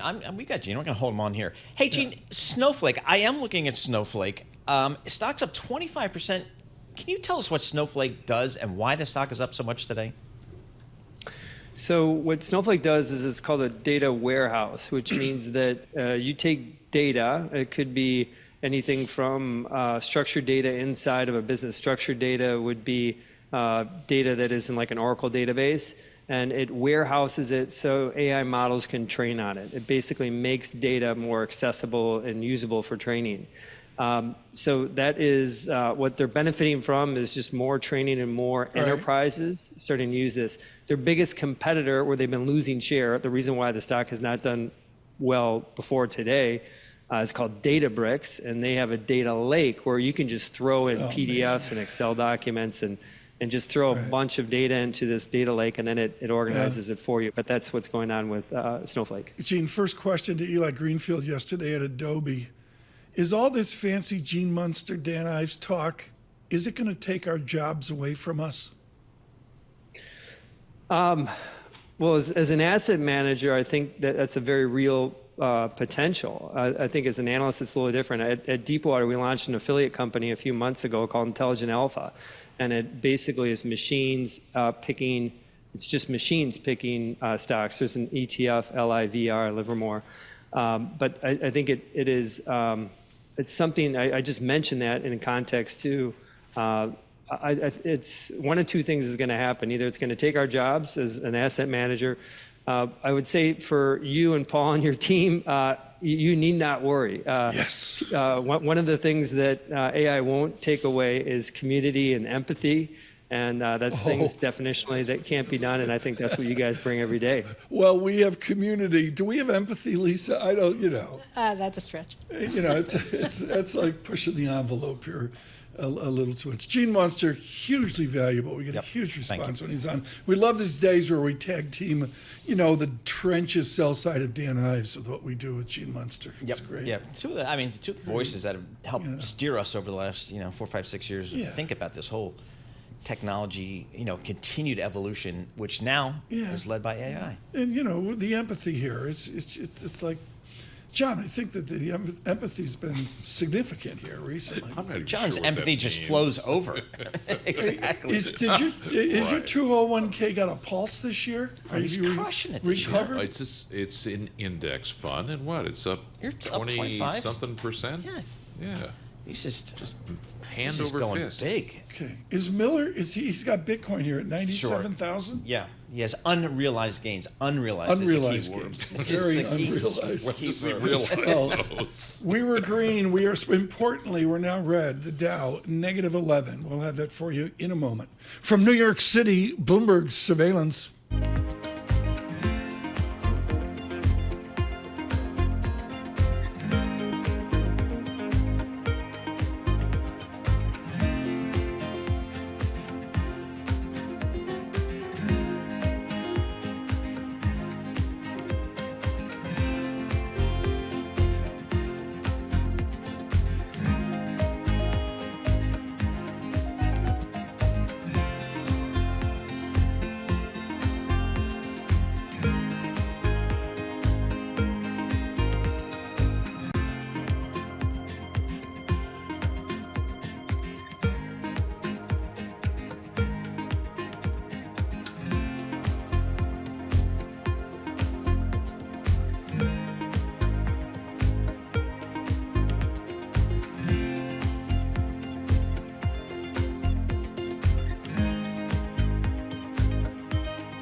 Markets, headlines, and breaking news 24 hours a day on Bloomberg Radio, Bloomberg Television, and the Bloomberg Business app. This is a Bloomberg Business Flash. From the Bloomberg Interactive Broker Studio, I'm Lisa Mateo. We've got stocks, well, mixed right now. This is after Nvidia delivered a revenue forecast, failed to meet the highest expectations, but it did say its new chip lineup on track to ship this quarter can keep that company's AI run going strong. Right now, Nvidia shares up about 0.8%. We get to the Nasdaq, down 0.2%, 40 points. The Dow up 0.1%, 56 points. The S&P 500, little changed. We head over to the two-year yield, 4.30%. That's down 1 basis point. The yield on the 10-year 4.39%, and that's down 2 basis points. To currencies, we have the Bloomberg Dollar Spot Index down about 0.1%. Japanese yen stronger at 154.11 against the dollar. The euro, British pound weaker. We have Bitcoin still nearing that 100,000 mark. It's now at 97,000. Now with that, shares of MicroStrategy, that's the largest publicly traded corporate holder of the cryptocurrency, is up about 11%. Other chip maker AI stocks, we're talking about Super Microcomputer, they're up about 7%. And Bitcoin mining stock Mara Holdings, they are up 12%. That is your Bloomberg Business Flash. Tom and Paul. Lisa, thanks so much. We were talking over Lisa here as we went live to air. It happens. I wish you could see us on the breaks, folks. It's just like we just continue with the madness. I mean, it's not like we all go silent. You know, Paul looks at his phone and says, what am I doing this weekend? We're really engaged. And Marcus Hansen walks in, and it's like hockey night in Boston. I mean, you've got a kid doing the hockey grind, right? Yes, U18 AAA, and back and forth, up and down too. We love going to Marlborough, Massachusetts. Some great hockey up there. So you and Lisa are just as miserable, right? What are you doing, Paul? I mean, trying to get the microphone working. Oh, okay. Paul, Paul's taking over your job, Ken. I think AI, Ken, you could lose your job, our global technical director. So you're as miserable as Lisa living all weekend in cars. Well, I was just mentioning, we're huge fans of your show. My son, who's a senior at high school, listens in. He's following the markets and stuff. And we, Friday mornings every third week, we're listening to you. What level of hockey is he applying to? This is U18 AAA, but he's hoping to play in college as senior going forward now. Okay. So maybe juniors first, and then we'll see Do college. Juniors, like serious stuff. So yes, he'll be entering as a freshman in some, 92.9 FM Boston school. He'll be entering as a freshman at what, 22 or 23? He's hoping maybe in 1 year, but sometimes it's 2-3. They're big boys by then, yeah. Oh, it's full time, isn't it? This is Paul. It wasn't like when we were doing it. Well, go play at Lawrenceville. That's great hockey there. Very good school, exactly. Yeah, yes. Marcus, let's talk to you about some luxury goods here. Fancy. I'm going to talk luxury because that's where Tom plays, and let's go right to his wheelhouse here. Absolutely. Talk to us about the luxury retail consumer. Who is he or she, and where are they coming from, and are they spending money these days? Yes, so this is a fantastic global industry. If you just want some headline stats, personal luxury spending, so this is more the soft stuff like clothing and jewelry, over the last 25 years has gone from a 100 billion revenue business to 330 billion, and it's truly global. 25% in the US based, 25% Europe based, 20% China, and then the rest of Asia. And there are some fantastic categories now. Within the luxury space, there are some winners and losers, like everything in retail. And the winners are the ones that we particularly like. And this goes back, and I know you're talking about technology all day today because of Nvidia, but this is old school, heritage, timeless companies. Right. Some of them are almost 200 years old. Hermes is entering the 6th generation of ownership. And they take the very long-term view. Their plans are for the next 40, 50 years, which doesn't sound exciting to most investors, but these are fantastic, compounding, high margin, high return on invested capital, high free cash flow generating businesses, and have done it phenomenally well. Is there a value now with a pullback? China, we're all going to die. Richemont's going to go out of business, etc. Or this is where Mr. Arnault turns it on. He turns to the cherubs and say, let's go. Who's he going to buy? So you know your industry well. Mr. Arnault has been a formidable consolidator of the industry, and there are certainly some coveted assets out there. Now, whether or not he can do that, there's holding structures and so forth, is not clear. But one of the assets that he did look at in the past, but we think, and we own as a fantastic investment, is Hermes, the French-based manufacturer. Oh, the Dumas family would never unload it to him. Come on. Absolutely. And I'd actually recommend get the CEO. He's an amazing guy to chat to. He doesn't get out very often. They keep him quiet, but fantastic guy, gives you the whole story. 6th generation. What do they focus on? Consistent high single-digit revenue growth, which is a mixture of both pricing power and controlled volume, delivering a very nice come on, but margin Kering business. is a train wreck. Richemont's got Van Cleef. Lisa was in Van Cleef and Cartier. yesterday, and Cartier. Yeah. Who's Arnault going to go after? So you mentioned Richemont. Interesting enough, Cartier, again, one of the top famous brands around. You know, it's the closest you can come to being royalty. And the fact is, Richemont itself, it's not clear where the direction of the future of the ownership may be, given the nature of the holding structure. Saying that, though, the business itself is cheap by any aspect, and we think and actually, if you look at the numbers, the Cartier business is very similar to Hermes in terms of its margin profile and growth. And then there's other ones out there. One, a name I'll mention is on the smaller side, but Brunello Cucinelli. This is the king of cashmere. It's more of a mid-cap name out of Italy. King of cashmere, Tom. Exactly, the king of I think Bloomberg did an article on this not so long ago. That's a business right now which is broken above the 1 billion revenue scale. And once you get above 1 billion and you grow, under indexes to China, interesting enough. So China's still a big growth potential for them. And in China, by the way, spending is happening in certain brands. This is one of them. They're growing double digit in China. But controlled growth, and this is a business where you get from 1 billion to 2-3 billion over the next 2 decades. Very nice growth performance. But to your point, Mr. Arnault, he's always on the hunt. Whenever there's a wounded animal out there, he'll look. And hence, speculation on an MA may come back in 2025. When I first met Lisa, she had 3 of the nail bracelets on. She did? From Cartier. Slayer. I mean, it was top. One was rose gold. Yep. The other, I remember this. I mean, I know, was like, that's wow. how she rolls. When we talk luxury, Marcus, we have to have a call on China. I don't like the China call here. I mean, when we walk down Fifth Avenue on my way to Penn Station or Madison Avenue, I see the European tourists there. And the other way now, with the dollar, the Americans are going to be invading Europe this Christmas, I think. Tom's making reservations all over Paris and Milan. But how about the Chinese? I don't see the Chinese consumers here. Yeah, so China is an interesting one. Where you did see the Chinese consumer, and keep in mind that the base of the Chinese consumer, if you speak to some of these luxury companies, they estimate about 20 million of the Chinese population are luxury buyers. So still a very tiny proportion of the overall population. And the play here, remember, is a growing middle class and wealth. Yep. They shift around. Where were they shopping? They weren't shopping so much mainland this year. They were shopping in Japan and South Korea. Why? They're very smart currency arbitrageurs. And one thing we did see was a significant weakening. This is an area about the luxury goods industry, because it is global, people shift spending. So to your point, you mentioned about the Americans. Yep. We just had a decline of 6%, I think, in the euro since the election. 6%. This is for a hard FX. We're not talking about an emerging currency. My understanding, and everyone I speak to, is you're going to see a Normandy invasion of American tourists heading not just for skiing but shopping, and that plays into where the spending happens. China's not over. These companies are investing. Hermes just opened a new store in China. They upgraded their Beijing store. They see the long-term potential. I got one question left here besides your son's hockey career. Everybody's wearing an iWatch. What happens to the Stern family in Geneva? What happens to Rolex? Is it like one big Arnault roll-up? Does he call up Stern and give him stupid Laura Piana money? So great question. There was worries about what the iWatch would do. And in fact, it actually re-stimulated interest in watches at the younger generation as a piece of jewelry. People were wearing iWatch. And I think this was maybe helped by some sports stars. I'm going to quote one of my big heroes, David Beckham, but he was seen wearing an iWatch together with a luxury watch, and then every sports personality started doing the same. And what you've seen, if you go speak to Richemont and these guys who have the high-end brands, so they own Vacheron Constantin, one of the top, they call it the top 3 brands out there, along with the Pateks and so forth, have continued to grow quite nicely. And they're doing the same thing like Hermes, which is manage your growth, don't chase volume. It's more of the lower end where you've seen the impact and smart. So, I got 20 seconds. Sure. At the F1 in Las Vegas this weekend, Pharaoh's gone. Yeah. Wow. I mean, is everybody got to have the new Patek Cubutus collection? I mean, come on, is it going to work for that? him? And Richard Mille, who's another interesting person, beautiful.